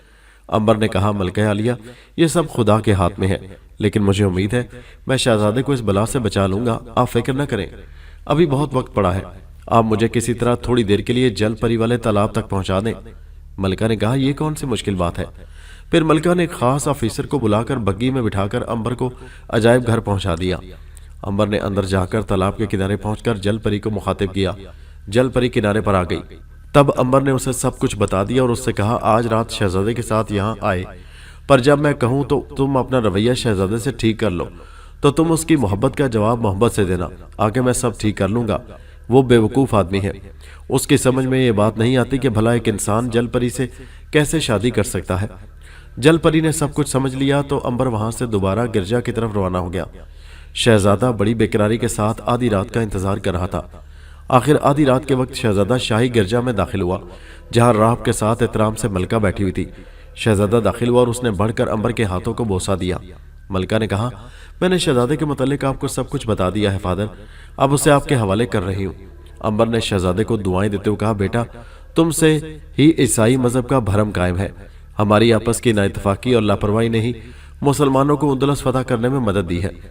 बादशाह को मोहब्बत जरूर करनी चाहिए, लेकिन तलवार से, मजहब से, रियाया से। शहजादे ने शर्मसार होकर कहा, फादर, दिल पर किसी को इख्तियार नहीं होता। ये सब किसी रुतबे, मजहब और कानून का पाबंद नहीं। मैं गुस्ताखी की माफी चाहता हूँ, मेरा दिल मेरे बस में नहीं है।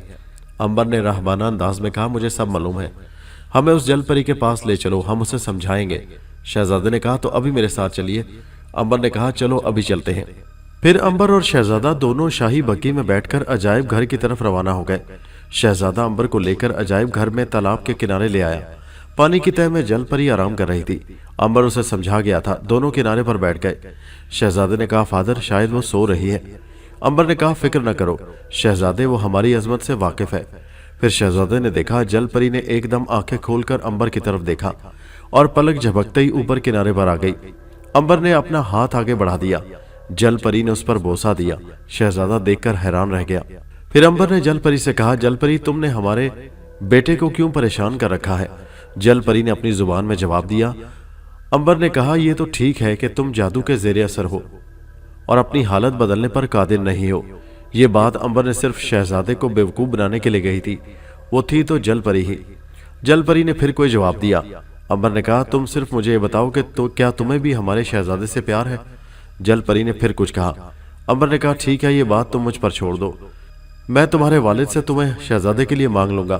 جل پری نے پھر کچھ کہا جس کے جواب میں امبر نے کہا یہ تو ناممکن ہے، مقدس صلیب کی قسم عیسائیت کی اس تلوار کو ہم زنگ نہیں لگنے دیں گے۔ تم ہماری بات مان لو بیٹی، ہم وعدہ کرتے ہیں کہ تمہیں عمر بھر کوئی تکلیف نہ ہوگی اور تمہیں یہ بھی آزادی ہوگی جب چاہو اپنے عزیزوں سے مل سکتی ہو۔ جل پری نے کچھ کہا پھر مسکرا کر محبت سے شہزادے کی طرف دیکھا۔ شہزادہ اس محبت کی نظر کو ترس رہا تھا، خوشی سے پاگل ہو گیا۔ پھر جل پری نے محبت کے ساتھ پانی کے چند چھینٹے شہزادے پر پھینکے اور پانی میں چلی گئی۔ شہزادے نے بے صبری سے کہا فادر اس کی گفتگو کا ایک ایک لفظ مجھے سنائے، آپ نے ثابت کر دیا ہے کہ آپ صاحب کرامت ہیں۔ امبر نے مسکرا کر کہا شہزادے جل پری کہنے لگی ہے کہ مقدس باپ آپ تو سمجھدار ہیں اور آپ جانتے ہیں کہ میں جادو کے زیر اثر جل پری بنا دی گئی ہوں۔ جب تک میں جادو کے اثر میں ہوں میں کیا کر سکتی ہوں؟ اگر آپ کی دعاؤں سے مجھے اپنی اصلی صورت واپس مل جائے تو مجھے شہزادہ سے شادی کرنے میں کیا انکار ہو سکتا ہے؟ میں نے اسے کہا ہے کہ میں تمہارے لیے دعا کروں گا، انشاءاللہ تم کو تمہارا اصلی وجود واپس مل جائے گا۔ مگر یہ سب باتیں صرف شہزادے کو بہلانے کے لیے تھی۔ امبر تو زیادہ سے زیادہ وقت حاصل کر کے جل پری کو اس کی بہن کے پاس پہنچانا چاہتا تھا جس کا وہ وعدہ کر کے آیا تھا۔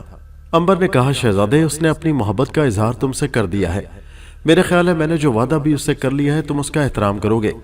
شہزادے نے کہا میں اسے جان سے بھی زیادہ عزیز رکھوں گا، مجھے اس کی ہر شرط منظور ہے، آپ فادر حضرت مسیح سے اسے مانگ لیں۔ امبر نے کہا فکر نہ کرو شہزادے، مجھے چند راتوں کی مہلت دے دو تاکہ میں اپنے مرشد کو پہلے راضی کر لوں، پھر وہی حضرت مسیح سے اس جل پری کو تمہارے لیے مانگ لیں گے۔ اب میں چند روز تک تم سے ملاقات نہ کروں گا، مجھے اس کے لیے تمہارے باپ کو بھی راضی کرنا ہے۔ شہزادے نے کہا آپ نے ناممکن کو ممکن بنا دیا ہے، جب جانور آپ کی بات نہیں ٹال سکا تو ڈیڈی انسان ہے اور آپ کے رتبے اور عظمت سے واقف ہے۔ امبر نے کہا تم یہاں ٹھہرنا چاہو تو رک جاؤ، مجھے واپس گرجا میں جا کر عبادت کرنی ہے۔ اسی وقت شہزادے کے حکم سے شاہی بگی میں امبر کو گرجے بھیج دیا گیا جہاں ملکہ اور بادشاہ انتظار کر رہے تھے۔ امبر نے کہا تیر نشانے پر لگا ہے، بادشاہ سلامت، اب ایک کام آپ کے ذمہ ہے کہ آپ اس جل پری سے ملتی جلتی صورت کی کوئی لڑکی تلاش کر لیں۔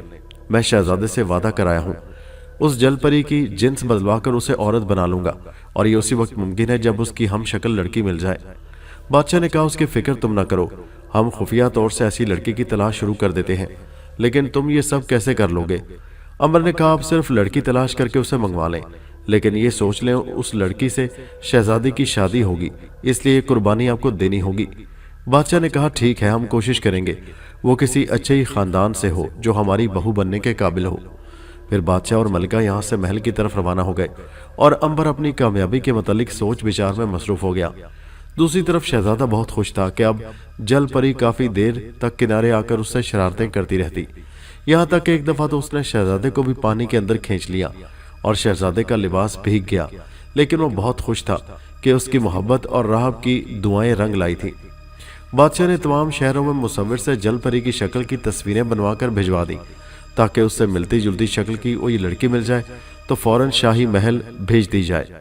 اتفاق کی بات ہے کہ ایک نہایت ہی غریب گھرانے کی لڑکی جو اکثر دن رات شہزادی بننے کے خواب دیکھا کرتی تھی اور راتیں جاگ جاگ کر دعا کیا کرتی تھی، بڑوں کی خدمت کرنا اپنا فرض سمجھتی تھی اور مصیبت میں ہر کسی کے کام آیا کرتی تھی۔ ایک روز اس نے خواب میں دیکھا کہ حضرت مسیح اپنی صلیب کرنے پر اٹھائے چلے آ رہے ہیں اور پانی کے لیے بے چین ہیں۔ اس لڑکی نے جس کا نام مارگریٹ تھا جلدی سے پیالہ پانی سے بھر کر حضرت مسیح کے ہونٹوں سے لگا دیا۔ مسیح نے پانی پینے کے بعد محبت سے اسے دیکھا اور کہا اس نیکی کے بدلے خداوند نے تیرے لیے ملکہ کا تاج انعام میں عطا کیا ہے۔ لڑکی نے صبح اٹھ کر اپنے شہر کے گرجا کے پادری سے رات کے خواب کا ذکر کیا۔ پادری نے کہا میری بچی حضرت مسیح کا ارشاد ہے تو ضرور برا ہوگا۔ اور پھر ایک روز جب گرجا میں موم بتیاں جلا کر وہ آ رہی تھی کہ ایک بگی اس کے قریب آ کر رکی جس میں اس شہر کا حاکم بیٹھا ہوا تھا اور اس کے ہاتھ میں ایک تصویر تھی۔ کبھی وہ تصویر کو اور کبھی مارگریٹ کو دیکھتا۔ مارگریٹ بھی حیرت سے کھڑی دیکھ رہی تھی۔ پھر حاکم کے ہونٹوں پر مسکراہٹ دیکھ کر مارگریٹ ڈر کر اپنے گھر کی طرف بھاگی اور اپنے کمرہ میں آ کر دروازہ بند کر لیا۔ اس کی ماں جو صحن میں کام کر رہی تھی حیرت سے دیکھ رہی تھی کہ حاکم صحن میں داخل ہوا۔ دونوں میں کچھ باتیں ہوئیں۔ اندر مارگریٹ ڈر کے مارے پسینے میں نہائی ہوئی ہانپ رہی تھی اور مقدس ماں مریم کی تصویر کے سامنے دعا مانگ رہی تھی کہ حاکم شہر سے اس کی عزت بچا لینا۔ پھر دروازہ کھلا اور مارگریٹ چونک پڑی، لیکن یہ تو اس کی ماں تھی جو مسکراتی ہوئی خوش اندر آ رہی تھی۔ مارگریٹ بھاگ کر ماں سے لپٹ گئی، کہنے لگی مجھے بچا لو ماں، مجھے بچا لو۔ ماں نے پیار سے منہ چومتے ہوئے کہا مبارک ہو بیٹی، تیرا خواب سچا ہو گیا ہے۔ حاکم شہر تجھے فلاڈیا کے شہنشاہ کی خدمت میں بھیج رہا ہے جہاں تیری شادی شہزادے جان ایلبرٹ سے ہو رہی ہے۔ مارگریٹ کو اپنے کانوں پر یقین نہیں آ رہا تھا، لیکن اس کے کانوں میں وہی میٹھی سی آواز رس کھول رہی تھی، اس نیکی کے بدلے خداوند نے ملکہ کا تاج تیرے لیے انعام میں عطا کیا ہے۔ مارگریٹ خوشی سے ماں کے سینے سے لپٹ گئی اور پھر جلدی اسے فلاڈیا کے شاہی محل میں خفیہ طور پر پہنچا دیا گیا۔ شہنشاہ نے یہ بات اتنی خفیہ رکھی تھی کہ کسی کو کانوں کان بھی خبر نہ ہو سکی۔ اور پھر مارگریٹ کو امبر سے ملایا گیا جس نے خوش ہو کر کہا بالکل ٹھیک ہے، اب آپ اس کے لیے کسی ماہر درزی سے نیچے کے دھڑ کے لیے جل پری کی طرح سے لباس بنوا دیں۔ بادشاہ نے کہا یہ تو معمولی بات ہے، میں آج ہی درزی کو عجائب گھر بھجوا کر جل پری دکھوا دیتا ہوں، پھر وہ خود ہی یہ سب انتظام کرے گا۔ ان سارے کاموں میں 4 دن اور 4 راتیں گزر چکی تھی اور امبر خود اس کام کو جلدی نپٹانا چاہتا تھا۔ اس نے شہنشاہ سے کیا ہوا وعدہ یاد تھا کہ وہ اس کے بیٹے فیڈرک کو خود ہی لے کر آئے گا اور اسے حبشی سردار سے بھی انتقام لینا تھا جو یہ ظلم کر رہا تھا۔ دوسری طرف شہزادہ جان بے قراری سے گھڑیاں گن رہا تھا۔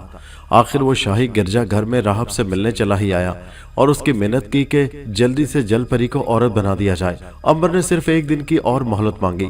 شہزادے کے جانے کے بعد بادشاہ کا پیغام آ گیا کہ لباس تیار ہے۔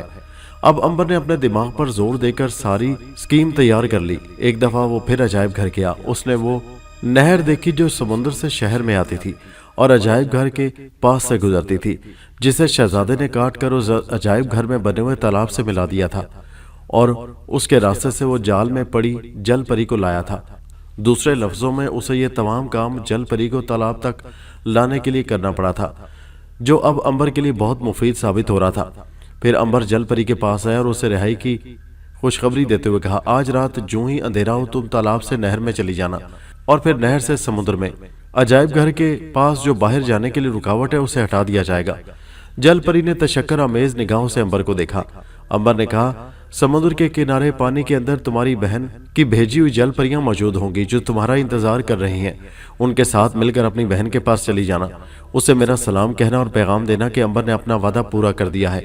پھر امبر واپس آ گیا اور سارا پروگرام بنا لیا کہ کس طرح جل پری کی جگہ تالاب سے مارگریٹ کو برآمد کرنا ہے اور اس کے لیے لباس بھی درکار ہوگا۔ ملکہ نے کہا وہ بھی تیار ہو گیا ہے۔ پھر امبر نے بادشاہ سے کہا جب میں کہوں تو تالاب میں مکمل طور پر اندھیرا ہو جائے، چراغ گل کر دیے جائیں، پھر مارگریٹ کو جل پری کے لباس میں تالاب میں اتارا جائے اور پھر میرے کہنے پر مارگریٹ مچھلی والا لباس اتار کر عام لباس پہن لے گی اور پھر چراغ پھر سے روشن کر دیے جائیں گے اور پھر مارگریٹ کو تالاب سے برآمد کر لیا جائے گا۔ بادشاہ نے کہا تم صرف حکم دیتے جانا، بقایا کام میں اور ملکہ سنبھال لیں گے۔ پھر وہ رات آ گئی جس کے لیے شہزادہ جان بے چین تھا۔ بادشاہ نے تمام انتظامات مکمل کر لیے تھے۔ رات آ گئی۔ امبر شہزادے کو لے کر بادشاہ اور ملکہ کے ساتھ عجائب گھر کو روانہ ہو گیا۔ مارگریٹ کو خفیہ طور پر پہلے ہی وہاں چھپا دیا گیا تھا۔ پھر امبر جان کو لے کر تالاب پر آ گیا۔ جل پری کو اشارہ کیا، وہ بھی اوپر آ گئی اور امبر نے دعائیں پڑھنی شروع کر دیں۔ کافی دیر تک وہ کچھ پڑھتا رہا۔ جان بادشاہ اور ملکہ حکم کے منتظر تھے۔ پھر امبر نے حکم دیا چراغ گل کر دو۔ نوکروں نے فوراً چراغ گل کر دیے۔ جل پری تالاب سے نہر میں آ کر عجائب گھر سے نکل گئی اور ملکہ کی کنیزوں نے جل پری کے لباس میں مارگریٹ کو تالاب میں اتار دیا۔ اتفاق سے مارگریٹ تیرنا بھی جانتی تھی جو اس کے کام آ گیا۔ پھر امبر نے اندھیرے میں کہا ملکہ عالیہ اپنی بہو کے لیے تالاب میں لباس اپنے ہاتھوں سے اسے دے دیں۔ ملکہ نے ساتھ لایا وہ لباس مارگریٹ کو دے دیا جو اس نے پہن لیا۔ پھر امبر نے حکم دیا چراغ روشن کر دو۔ چراغ جلائے گئے اور شہزادہ جان یہ دیکھ کر حیران رہ گیا کہ جل پری اب لڑکی بن چکی تھی اور نیچے کا مچھلی والا دھڑ پانی میں تیر رہا تھا اور اس کی جگہ جل پری کو عورت کا دھڑ لگ گیا تھا۔ اس نے دیوانہ وار اسے تالاب سے باہر نکال لیا उसकी खुशी की इंतहा न थी। बादशाह और मलका भी खुश थे। दूसरी तरफ नहर से होती हुई जल परी समुद्र में उतर गई, जहां उसकी हम नस्ल जल परियां इंतजार में थी। वो उसे देखकर बेइंतहा खुश हुई और फिर सब मिलकर अपनी सल्तनत की तरफ चली गई। दूसरी तरफ बड़ी धूमधाम से शहजादी जॉन एल्बर्ट और मार्गरेट की शादी हो गई।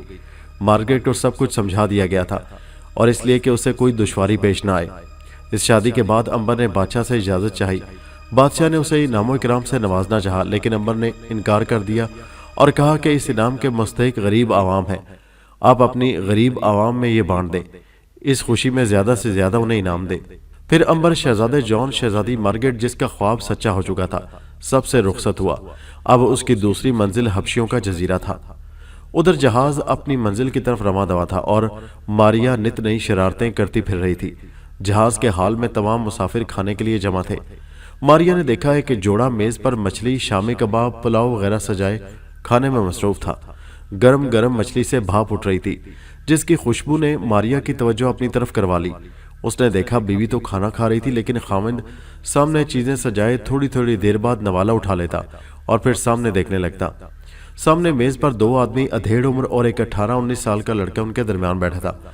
उनके सामने चाय के कप रखे हुए थे, लेकिन वो गुफ्तगू में इतने महव थे कि उन्हें इस बात का एहसास तक न था कि चाय पड़ी पड़ी ठंडी हो रही है। और यही हालत उस आदमी की थी।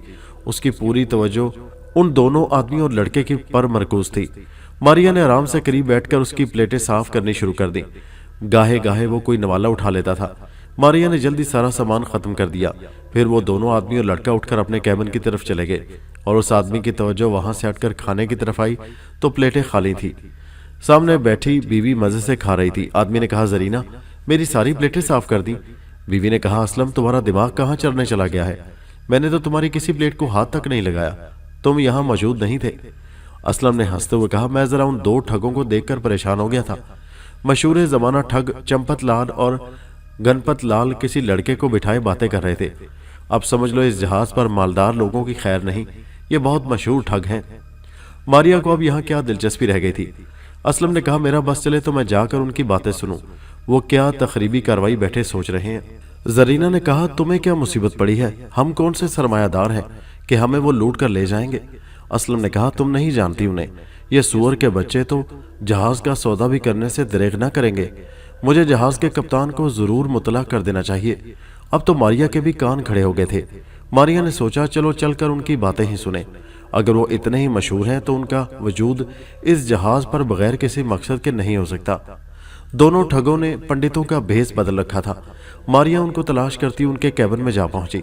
यहाँ वो दोनों लड़का बातों में मसरूफ थे और वो दोनों लड़के से कह रहे थे, तेरी जिंदगी बन जाएगी, बुढ़िया बहुत मालदार औरत है, पूरे गांव की मालिक है, और ये भी सुना है कि बूढ़ी ने खानदानी दौलत में भी कहीं छुपा रखी है जो हीरों और जवाहरात की शक्ल में है। खाविंद मर चुका है, ना कोई खाविंद का रिश्तेदार है और ना ही बुढ़िया का। सिर्फ एक बेटा था जो बचपन में खो गया था। उसका नाम, उसकी आदतें, उसकी पसंदीदा ग़िज़ा और दीगर अहम वाक़यात हम तुम्हें बता चुके हैं। इस मुहिम को शुरू किए हमें 6 महीने हो चुके हैं। जब भी पंडित बनकर उस मालदार बुढ़िया से मिले थे, 6 महीने हमने उसका एतमाद अपने पर बहाल करने में गुजार दिए हैं। मारिया मजे लेकर ये सब कुछ सुन रही थी। ठगों ने कहा, हमारे ही कहने पर यह जहाज का सफर कर रही है, क्योंकि हमने उसे यकीन दिलाया है कि उसका बेटा हिंदुस्तान के शहर कलकत्ता में शिव जी के मंदिर में मिलेगा। हमने तमाम स्कीम तैयार कर ली है कि किस तरह तुम्हें शिव जी के मंदिर में बुढ़िया से मिलवाना है। तुमने क्या करना है उसकी रिहर्सल हम तुझे रोज करवा रहे हैं। अब इतना जहन में रखना, हम इस पेशे के बहुत तजुर्बाकार खिलाड़ी हैं। बेटा बनने के बाद अगर तुमने हमसे अड़ने की कोशिश की तो इंसान को मार देना हमारे लिए मामूली बात है। हमने तेरी गुर्बत पर तरस खाया है। बेटा बनने के बाद खुद भी ऐश करना और हमारी जेब में भी भरते रहना। लड़का, जिसका नाम सतीश था, उसने कहा, मैं एहसान फरामोश नहीं हूं, मेरे हाथ दौलत लग जाने दो, तुम्हारा हिस्सा ईमानदारी से मिलता रहेगा। एक ठग ने कहा, शाबाश बेटा, हम भी यही चाहते हैं। जानकी देवी की दौलत दोनों हाथों से समेट लें। हाँ, एक बात का ख्याल रखना, अव्वल तो जानकी देवी बीमार है, अपने कैबिन से निकलती ही नहीं, लेकिन फिर भी एहतियात जरूरी है। तुम उसकी नजरों से बचते रहना। बाज लोगों का हाफजा बहुत तेज होता है, ऐसा ना हो वो तुम्हें जहाज पर देख ले और फिर कलकत्ता में जब तुम सामने आओ उसके जहन में फौरन आ जाए कि उसने तुम्हें कहीं पहले भी देखा है। हो सके तो हमसे भी अब दूर ही रहो। सतीश ने कहा, ठीक है, मैं पूरी कोशिश करूंगा। मारिया की समझ में तमाम बात आ गई کہ یہ مشہور زمانہ ٹھگ ایک مالدار بڑھیا جانکی دیوی کو لوٹنا چاہتے ہیں اور ایک جیلی لڑکے کو اس کا گمشدہ بیٹا بنا کر اسے وہاں پہنچانا چاہتے ہیں۔ اب اس نے سوچا لگے ہاتھوں جانکی دیوی کے دیدار بھی کر ہی لیں تو اچھا ہے۔ ماریا اسے تلاش کرتی ہوئی بڑھیا کے کیبن میں پہنچ گئی۔ دولت مند ہونے کے باوجود بھی ماریا کو وہ انتہائی دکھی معلوم ہوئی۔ انسان دولت کی کتنی ہوس کرتا ہے، لیکن یہ نہیں جانتا دولت ہی سب کچھ نہیں۔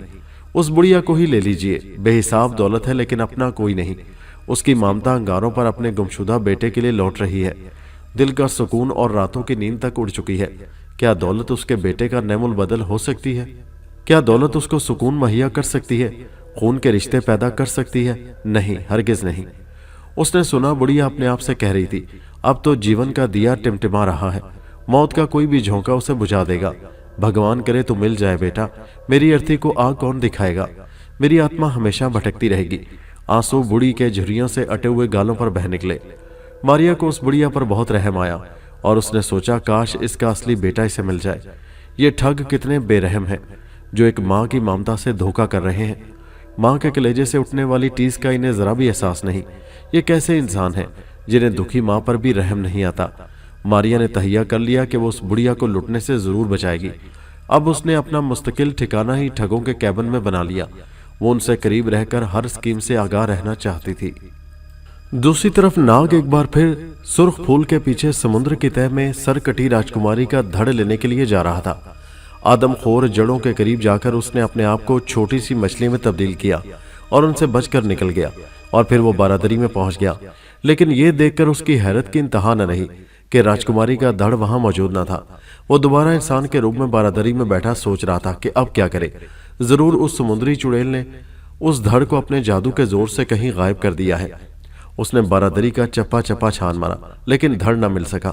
ناگ اسی سوچو بچار میں کھویا ہوا تھا کہ ایک مگرمچھ انسان کی بو پا کر ادھر آ نکلا اور ناگ کو غافل دیکھ کر بغیر کوئی آہٹ کیے بارادری میں چڑھایا اور اپنا جبڑا کھول کر ناگ کو نوالا بنانا چاہا، لیکن بروقت ناگ نے دیکھ لیا اور جلدی سے جست لگائی۔ مگرمچھ اتنا قریب آ چکا تھا کہ باوجود جست لگانے کے بھی ناگ کا پاؤں اس کے منہ میں آ گیا اور وہ ناگ کو کھینچتا ہوا پانی کے اندر لے گیا۔ ناگ نے بہت کوشش کی کہ وہ اپنا پاؤں چھڑا لے، لیکن مگرمچھ کی گرفت کافی مضبوط تھی۔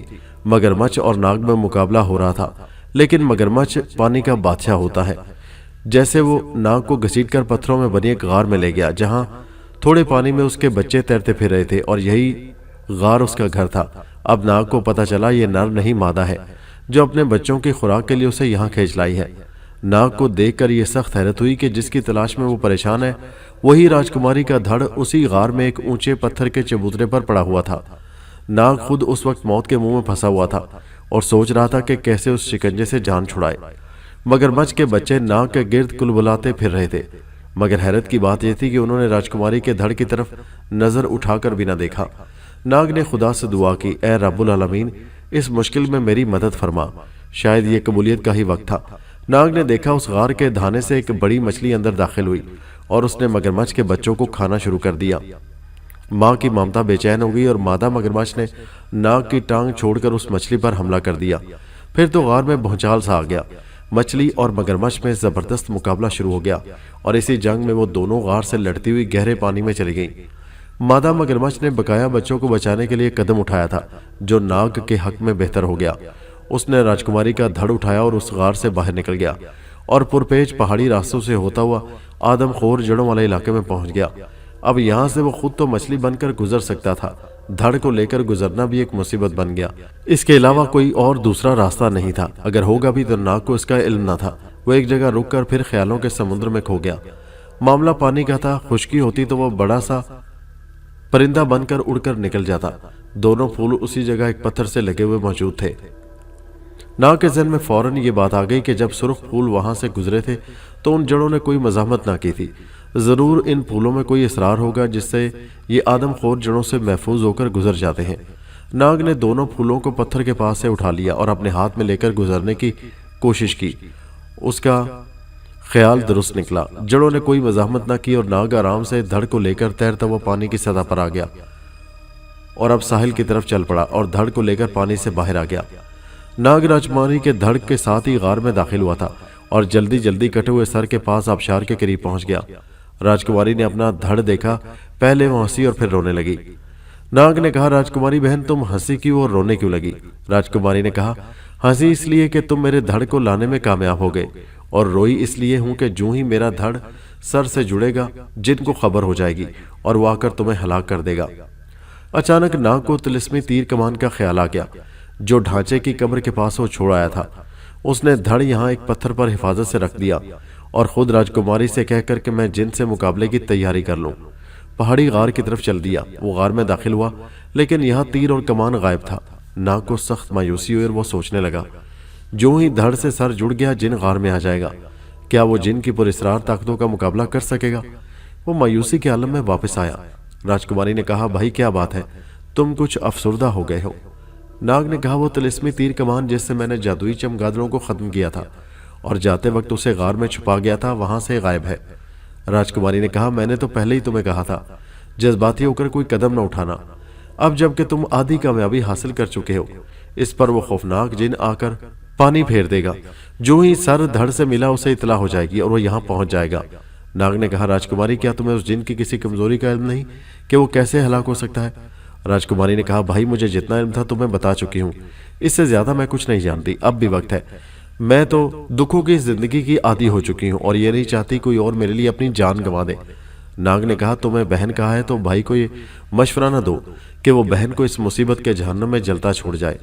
हमेशा आड़े वक्त में खुदा ने हमारी मदद की है, इसलिए कि हम हमेशा दूसरों के दुखों को बांटते फिरते हैं। दुखी इंसानों की खिदमत करना ही हम अपना फर्ज समझते हैं। मेरे जहन में एक तरकीब आई है, हो सकता है इससे कोई जिन की हलाकत का तदबीर हो जाए।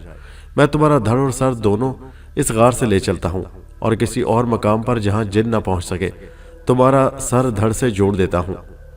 राजकुमारी मुस्कुरा दी और कहा, तुम बहुत भोले हो सकता है किसी दूसरी जगह जाकर वो जादू के बोल सर और धड़ को मिला ही ना सके। दूसरा ये कि जिन तो अपनी जादू की ताकत से हर उस जगह पहुंच सकता है जहां तुम मुझे ले जाओगे। याद रखो, जिन को हलाक किए बगैर मेरी रिहाई मुमकिन नहीं। नाग एक दफा फिर सर पकड़कर बैठ गया। फिर जहां इंसानी सोचों की हद खत्म हो जाती है वहीं से अल्लाह ताला की रहनुमाई शुरू होती है। एक दफा फिर अल्लाह ताला की रहनुमाई शुरू हुई और शहजादा बदर मुनीर, जो एक निहायत ही खूबसूरत नौजवान था, अपने असल वजूद में आ गया। नाग तो उसे पहचान न सका, लेकिन राजकुमारी ने उसे पहचान लिया और हैरत से कहा, तुम जिंदा हो? बदर मुनीर मुस्कुराया और कहा, काश ऐसा होता, लेकिन अफसोस ऐसा नहीं है। मैं अपने उस भाई का ममनून हूँ जिसने मेरी रूह को उस हड्डियों के ढांचे से आज़ाद कर दिया और अब मेरी रूह अपनी असली शक्ल में उसकी मदद के लिए आ गई है। नाग ने खुश होकर कहा, तो वो हड्डियों का ढांचा तुम्हारा था जिसे मैंने दफन किया था? बदर ने कहा, हाँ नाग भाई, मैं तुम्हारा मशकूर हूँ। मैं तुमसे झूठ नहीं बोलूंगा। मैंने राजकुमारी की मोहब्बत में गिरफ्तार होकर उसे आज़ाद करवाने का बेड़ा उठाया था। राजकुमारी ने भी मुझसे शादी का वादा कर लिया था, लेकिन तकदीर को शायद ये मंजूर न था और मेरी जरा सी लग़ज़िश मुझे ले डूबी। शायद इसलिए कि इसमें मेरी गर्ज शामिल थी। ये बेलौस खिदमत न थी, एक सौदा था। लेकिन तुम तो इंतहाई मुखलिस इंसान हो, इस काम में तो महज इंसानी हमदर्दी शामिल है। नाग ने कहा, वो तिलिस्मी तीर कमान कहाँ गायब हो गया? बदर ने कहा, नाग वो इसी काम के लिए था जिन पर उसका तिलिस्म काम नहीं कर सकता, लिहाजा वो वापस मेरे पीरो मुर्शिद के पास पहुंच गया है। मेरी रूह हर वक्त यहाँ मंडलाती रहती है। तुम्हें परेशान देखा तो तुम्हारी मदद को आ गया, इसलिए कि तुम मेरे मोहसिन हो। नाग ने कहा, तुम मेरी अब क्या मदद कर सकते हो? बदर ने जवाब दिया, यही कि सर को धड़ से अभी मत जोड़ देना जब तक कि जिन से मुकाबले की ताकत अपने अंदर पैदा न कर लो। राजकुमारी के धड़ को मेरी कब्र के पास छोड़ दो, मेरी रूह उसकी हिफाजत करती रहेगी। यहाँ से मशरिक की तरफ चले जाओ, पहले काला सफेद जंगल आएगा, उससे गुजर कर आगे सुर्ख रंग के पहाड़ों का सिलसिला शुरू हो जाएगा। उन सुर्ख रंग के पहाड़ी सिलसिले में जो सबसे बुलंद चोटी तुम्हें नजर आए उस पर चढ़ जाना। उस चोटी पर बैठे एक बुजुर्ग तुम्हें मिलेंगे, वो तुम्हें इस काबिल बना सकते हैं कि तुम जिन का मुकाबला कर सको। नाग ने बदर मुनीर की रूह का शुक्रिया अदा किया। फिर राजकुमारी से कहा, जो बदर मुनीर की गुफ्तगू के बाद कुछ शर्मिंदा सी थी। बहन, बेगर्ज लोगों को किसी के जाती मामलात से गर्ज नहीं होती, वैसे भी दिल के मामलात कुछ अजीब से होते हैं। तुमने अगर कोई सौदा बदर से किया था तो वो तुम्हारा जाती मामला था। बहरहाल मैं तुम्हारे धड़ को बदर मुनीर की कब्र जो आबशार के पीछे गार में मौजूद है उसकी रूह की हिफाजत में छोड़े जा रहा हूँ। इंशाल्लाह जल्दी ही लौट आऊंगा। फिर उसने शहजादी का धड़ उठाया और उसे बदर मुनीर की कब्र के पास रख दिया। अब बदर मुनीर की रूह गायब हो चुकी थी।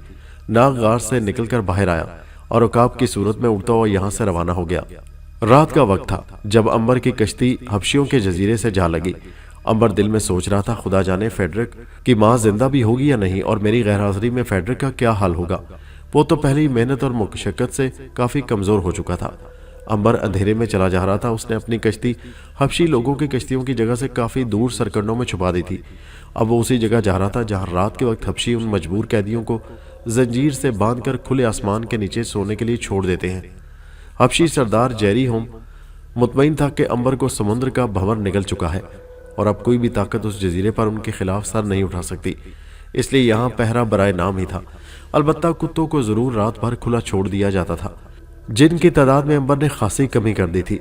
वो सरकंडों में छुपा हुआ आगे बढ़ता जा रहा था। एक जगह आहट हुई तो अंबर चौकन्ना हो गया और समझा शायद कोई कुत्ता उसकी बू पाकर उसके पीछे लग गया है। वह मोहतात अंदाज में आगे से रखता रहा और फिर उसे ये देखकर खुशी हुई कि यहाँ कुंडियाले खरगोशों का जोड़ा बैठा सरकंडों को कुतर रहा था। उन खरगोशों को बाज लोग कुंडियाले चूहे भी कहते हैं, हालांकि ये खरगोश ही होते हैं और शिकारी कुत्तों की मौत होते हैं। सांप भी उससे पनाह मांगता है क्योंकि उसके जिस्म पर लंबे लंबे कांटे होते हैं, जिसे हम सूलें भी कहते हैं। ये खरगोश पहले शिकारी कुत्तों को अपने पीछे लगाकर भागता है और फिर अपने कांटे खड़े करके आड़ में दुबक जाता है। जो ही शिकारी कुत्ता उस पर झपटता है, खरगोश के लंबे कांटे उसके पेट में घुस जाते हैं, जो काफी जहरीले होते हैं, और कुत्ता वहीं तड़प कर जान दे देता है। अंबर ने सोचा ये तो बड़ी ही काम की चीज है। उसने फुर्ती से दोनों को कपड़े से उठाकर थैले में रख लिया। शिकारी कुत्तों से नबर्द आजमा होने के बजाय वो उनकी मौत लेकर कैदियों की तरफ चल पड़ा, जिनकी हिफाजत सिर्फ 2 हबशी कर रहे थे और बकाया काम उन्होंने कुत्तों के सुपुर्द कर रखा था। अंबर ने देखा दोनों हबशी एक जगह बैठे ऊँग रहे थे। वो आहिस्ता आहिस्ता अंधेरे में उनकी तरफ बढ़ता रहा। उसका मकसद ये था कि बगैर आवाज निकाले दोनों को खत्म कर दे, और उसकी खुशकिस्मती थी कि अब तक उसकी मुलाकात किसी कुत्ते से नहीं हुई थी। उसे जमीन पर पड़े हुए बदनसीब कैदी नजर आ रहे थे। वो चीते की फुर्ती के साथ दोनों पहरे पर ऊँगते हुए हबशियों पर हमलावर हुआ और दोनों की गर्दनें पकड़कर इस जोर से उनके सर टकरा दिए कि दोनों के मगज निकलकर उनके चेहरों पर फैल गए और उनके मुंह से आवाज भी न निकल सकी, और वह मिट्टी के तोदे की तरह से जमीन पर गिरकर बिखर गए। अंबर रेंगते हुए कैदियों के पास आया, जिनमें से कुछ जाग पड़े थे और वो उसे देखकर बहुत खुश हुए। अंबर ने उनसे फेडरिक के मुतालिक पूछा। एक कैदी ने कहा, आज उसकी तबीयत ज्यादा खराब है, कई दिन से बीमार है, और अगर आज तुम ना आ जाते तो सरदार की तरफ से हुक्म दिया गया है, सुबह अगर वो काम करने के काबिल ना हो तो उसे हलाक कर दिया जाए। वो बेचारा उस दूसरे सिरे पर पड़ा बुखार में फूंक रहा है। अंबर फौरन फेडरिक के पास पहुंचा, जो अपनी जिंदगी से मायूस बुखार में जल रहा था और हिज़यानी कैफियत में बुड़बुड़ा रहा था। वो कह रहा था, मेरी प्यारी मम्मी, मुझे माफ कर देना। मैं बुढ़ापे में तुम्हारी खिदमत करने के बजाय दुखों के हवाले करके जा रहा हूँ। जिस लाठी के सहारे तू अपने बुढ़ापे को घसीटती फिर रही है, वो लाठी भी कल टूट जाएगी। मैं लालची नहीं हूँ मम्मी, सोना हासिल करने के लिए तो इसलिए चलाया था कि तूने मेरी पैदाइश से पहले औलाद के लिए मुकद्दस मरियम के रूबरू मन्नत मानी थी कि अगर बेटा होगा तो मैं तेरे कदमों में सोने का बना हुआ कैंडल स्टैंड चढ़ाऊंगी। फिर मुकद्दस माँ की दुआ से मैं पैदा हुआ तो मेरा बाप गुर्बत और इफलास की भेंट चढ़ गया। तू जिंदगी भर गीली लकड़ी की तरह सुलगती रही। एक एक दिन गिनकर तूने मुझे जवान किया, लेकिन तेरे सीने पर पहाड़ जैसा बोझ था कि तू मुकद्दस माँ मरियम से किया हुआ वादा ना पूरा कर सकी। अंबर की आंखों में आंसू आ गए। फेडरिक सिसक रहा था, मगर मेरी जवानी भी तेरे किसी काम ना आ सकी। गम तेरी जवानी को खा गए और तो दिनों में बूढ़ी हो गई। अंबर ने कहा, फेडरिक बस कर दो मेरे भाई, मैं आ गया हूँ। अब बूढ़ी माँ को तेरा ज्यादा देर इंतजार नहीं करना पड़ेगा। फेडरिक ने कहा, इंतजार तो मेरी माँ के मुकद्दर का दूसरा नाम है। मेरी जिंदगी का चिराग टिमटिमा रहा है, सुबह होते ही बुझ जाएगा। अंबर ने चीख कर कहा, नहीं, ऐसा हरगिज नहीं होगा। मुझे खुदा की कसम है फेडरिक, अगर ऐसा हो गया तो फिर इस जजीरे पर कभी सुबह ना होगी मेरे भाई। मैंने तुम्हारी माँ से वादा किया था कि तुम्हें तुम्हारा बेटा लाकर दूंगा। फेडरिक ने हिज़यानी आवाज में कहा, नहीं नहीं, मैं इस काबिल नहीं कि अपनी माँ को अपना मुंह दिखा सकूं। मैं तो यहाँ सोने के कैंडल स्टैंड के लिए सोना हासिल करने आया था, ताकि अपनी माँ की जिंदगी में उसकी आरजू पूरी कर दूं और उसके हाथों से मुकद्दस माँ के कदमों में इस स्टैंड पर मोमबत्तियां रोशन करवा दूं। फकीर की झोली की तरह खाली अपनी माँ के सामने जाने से तो मर जाना बेहतर है। अंबर ने कहा, तुम फिक्र न करो, मैं तुम्हें सोना दूंगा। उधर फेडरिक और अंबर में ये बातें हो रही थी। दूसरी तरफ तमाम कैदियों में ये खबर जंगल की आग की तरह फैल गई कि अंबर जिंदा है और वापस आ गया है। तमाम कैदियों में एक दफा फिर जिंदगी की लहर दौड़ गई। अंबर ने तमाम कैदियों से कहा, तैयार हो जाओ, अब कुछ कर गुजरने का वक्त आ गया है। फिर उसने लंबी और मजबूत जंजीर से तमाम कैदियों को आजाद किया और उनमें से तवाना और तंदुरुस्त कैदियों को साथ लेकर वो असलहा खाने की तरफ बढ़े। तन्हा वो ये जसारत ना कर सकते थे, लेकिन अंबर के होते हुए खुदा जाने ये जसारत उनमें कहाँ से आ गई थी। 10-12 कैदी अंबर के पीछे असला खाने की तरफ बढ़ रहे थे, जो एक झोंपड़ी में था और जिसमें कई हबशी रहते थे। आधी रात के वक्त तमाम हबशी सो रहे थे, सिर्फ 2 पहरे पर मौजूद थे। अंबर के साथ ये कैदी जो पहले पहरेदारों के खंजर हासिल कर चुके थे, दबे पांव दोनों की तरफ बढ़े और करीब जाकर उनके मुंह पर हाथ रखा और कमर में खंजर घोंप दिए। 3-4 वार करने के बाद दोनों को तड़पने के लिए लेटा दिया। फिर जो ही वो आगे झुग्गी की तरफ बढ़े, उन्होंने कुत्तों की गुर्राहट करीबी से सुनी जो उन पर जस्त लगा चुके थे। एक ही वक्त में अंबर और साथ वाले कैदी के खंजर बिजली किसी तेजी के साथ उठे और फजा में ही कुत्तों के पेट चीरते हुए निकल गए। कुत्तों की अंतड़ियां जमीन पर ढेर हो गई। कोई आवाज पैदा न हुई और 2 कुत्ते और 2 हबशी खत्म हो चुके थे। फिर पहले अंबर उस झोंपड़ी में दाखिल हुआ और ये इत्मीनान कर लेने के बाद कि सब गाफिल होकर सो रहे हैं। बकाया 10-12 कैदी भी दबे पांव अंदर दाखिल होकर हथियारों पर कब्जा कर चुके थे। तकरीबन 12 हबशी यहाँ सो रहे थे। इस तरह एक के हिस्से में एक ही आता था। फिर अंबर के हुक्म से सब ने अपने अपने हिस्से के दुश्मन जंगली को ठोकर मारकर जगाया, इससे पेशतर के वो मामले को समझ सके। 12 के 12 खून में नहाए जमीन पर पड़े अपने जुल्म की सजा भुगत रहे थे। यहाँ से फारिग होकर जब अंबर की क़ियादत में 12 कैदी हथियारों से लैस बाहर निकले तो 4 कुत्ते उनकी बू पर वहां मंडला रहे थे। फिर क्या था, चारों खूनखार आदमखोर कुत्ते झपट पड़े, लेकिन एक कुत्ते के मुकाबले के लिए यहाँ 4 मुकाबिल मौजूद थे। फिर बाकी लाशों में उन चारों का भी इजाफा हो गया, क्योंकि ये कैदी उन कुत्तों को हबशियों से ज्यादा अपना दुश्मन समझते थे। लिहाजा उन चारों का कीमा बनाकर ही उन्होंने दम लिया। लेकिन अब उन चारों कुत्तों की चीखों पुकार ने अपने मालिकों को आगाह कर दिया था। लिहाजा करीब की एक झोंपड़ी से 8 हबशी हथियारों समेत निकलकर कैदियों पर हमलावर हो गए और जोरदार मुकाबला शुरू हो गया, जिसमें बकाया कैदी भी शामिल हो गए और जल्द ही उन 8 हबशियों को भी ठिकाने लगा दिया। अंबर इस मुकाबले के शुरू होते ही हबशी सरदार जेरी होम की झुग्गी में दाखिल हो गया। जेरी होम शोर सुनकर अपने बिस्तर से उठ ही रहा था कि अंबर उसके सामने पहुंच गया।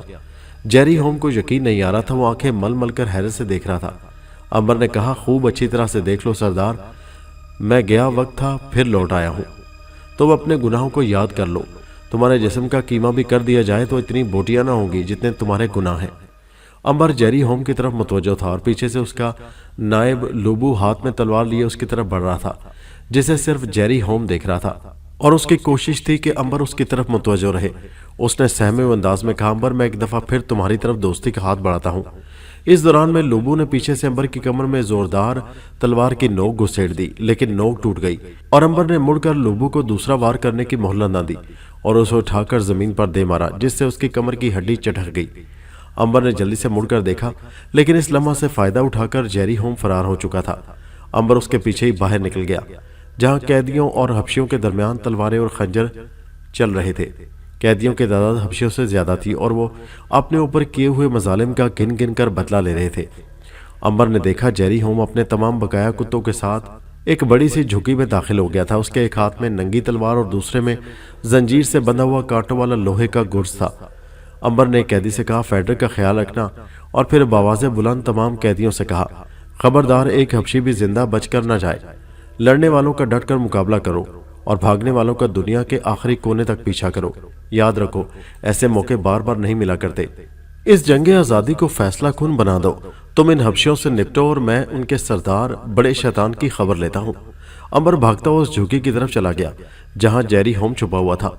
वो अंबर से घबराता था क्योंकि वो उसकी ताकत देख चुका था, जिसके जिस्म पर दुनिया का कोई भी हथियार जख्म नहीं लगा सकता था।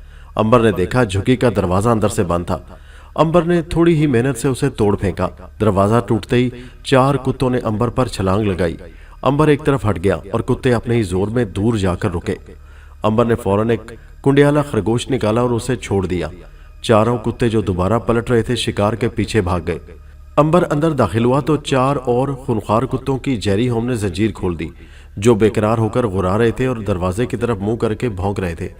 अंबर ने कुत्तों को दिखाकर दूसरा कुंडियाला खरगोश भी छोड़ दिया और कुत्ते अंबर को छोड़कर उसके पीछे भाग गए। अब झुग्गी में तन्हा जेरी होम रह गया था। अंबर उसकी तरफ बढ़ा तो जेरी ने कहा, अंबर मैंने सोने की कान तलाश कर ली है, इसके बावजूद कि तुमने मेरे बेहतरीन बहादुर साथी मौत के घाट उतार दिए हैं और मेरे निहायत कीमती 1 दर्जन भर कुत्ते हलाक कर दिए हैं। मैं तुम्हारी तरफ दोस्ती का हाथ बढ़ाता हूँ। हम दोनों सोने के बराबर के हिस्सेदार होंगे।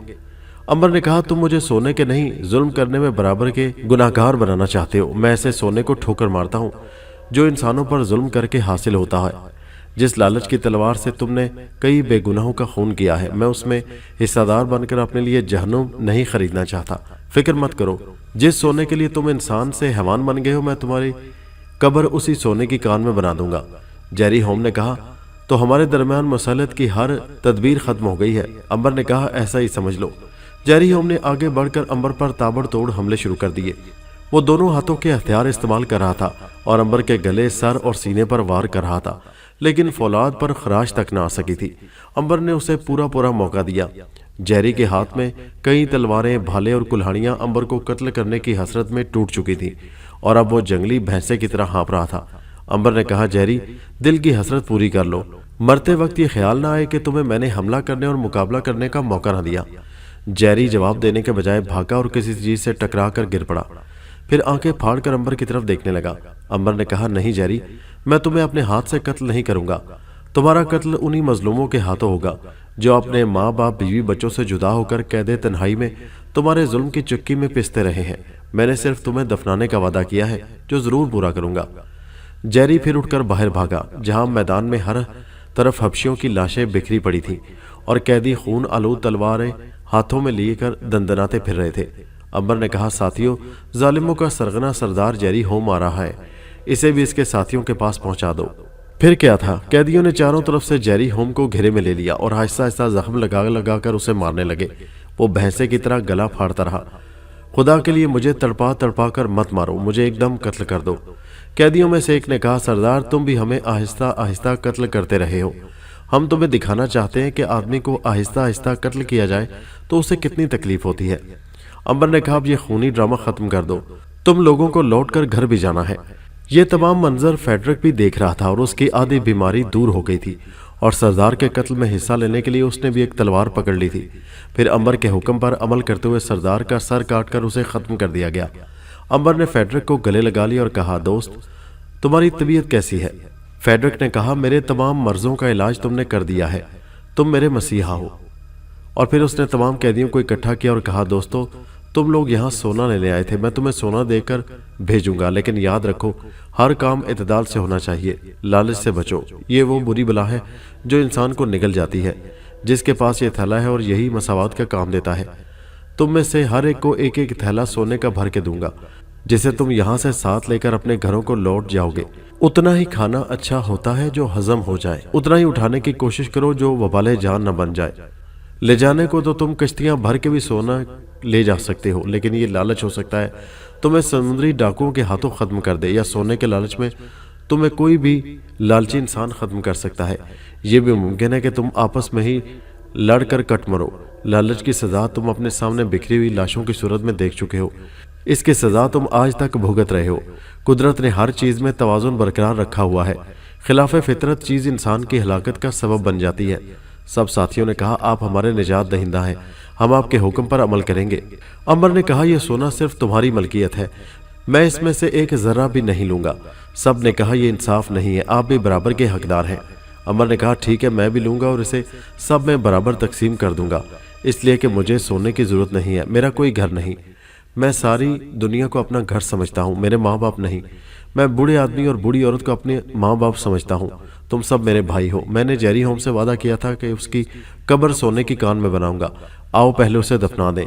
यहाँ 8 कश्तियाँ हैं, एक समत को जाने वाले सब इकट्ठे होकर 4 कश्तियाँ ले लें और इस तरह मुखालिफ समत को जाने वाले 4 कश्तियाँ ले लें और सोने का एक एक थैला लेकर अपने घरों को रवाना हो जाएं। फिर उन सब ने सरदार जेरी होम को जमीन से उठाया और सोने की कान की तरफ चले गए। अंबर फेडरिक को सहारा देकर पीछे चल रहा था। कान में कब्र खोदकर जेरी होम को सपुर्दे खाक कर दिया गया। अंबर ने सब साथियों को एक एक थैला सोने का भर कर दिया और फिर सब के साथ साहिल की तरफ रवाना हो गया।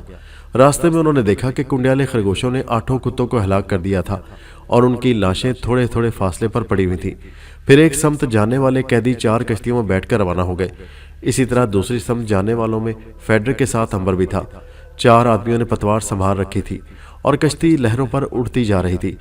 समुद्र पुरसकून था और यह सफर बगैर किसी हादसे के 2-3 रोज में कट गया। फेडरिक के साथ अंबर भी उसके घर आया, जहां उसकी मां बीमार थी। लोगों ने जब उसे फेडरिक की आमद की इतला दी तो वो उठकर बैठ गई। फिर दोनों माँ और बेटा एक दूसरे के गले लगकर देर तक रोते रहे। बुढ़िया ने अंबर को देखा तो उसे भी सीने से लगा लिया और कहा, बेटा मैं गरीब हूँ, सिवाय दुआ के तुझे कुछ नहीं दे सकती। तूने माँ का दिल ठंडा किया है, खुदा तुझे रहती दुनिया तक सलामत रखे। फेड्रिक ने मुस्कुराकर कहा, माँ हम अंबर भाई को क्या दे सकते हैं, इन्होंने तो खुद हमें भरा हुआ थैला सोने का दिया है। अब सुबह ही बाजार जाकर कैंडल स्टैंड सोने का बनवा लेंगे, तेरी मन्नत जो पूरी करनी है। फिर तो खुद अपने हाथों से इसे मुकद्दस माँ मरियम के कदमों में रखकर मोमबत्तियां रोशन करना। माँ ने फिर बेटे को सीने से लगा लिया और कहा, तूने मेरे दिल से बहुत बड़ा बोझ उतार दिया है। अंबर ने कहा, अच्छा माँ मैंने अपना वादा पूरा कर दिया है, अब मुझे इजाजत दो। बुढ़िया ने कहा, मेरे चांद जी चाहता है तो हमेशा मेरे घर में ही रोशन रहे, लेकिन तुझसे तो पूरी इंसानियत फैज़ हासिल करती है, बस आज की रात मेरे मेहमान रहो, सुबह चले जाना। अंबर ने कहा, माँ मैं तेरा दिल नहीं तोड़ना चाहता, मैं ज़रूर रात भर तेरा मेहमान रहूँगा और सुबह ही यहाँ से रवाना हो जाऊँगा। दोस्तों ये दिलचस्प कहानी अभी जारी है, इसका अगला हिस्सा नेक्स्ट वीडियो में मुलाहिजा कीजिए, जिसका लिंक इसी वीडियो के नीचे डिस्क्रिप्शन में मौजूद है। उस लिंक पर क्लिक कीजिए और पहुँच जाइए इस कहानी के अगले हिस्से पर, और हमारे चैनल हैदर वॉइस को सब्सक्राइब कीजिए। शुक्रिया।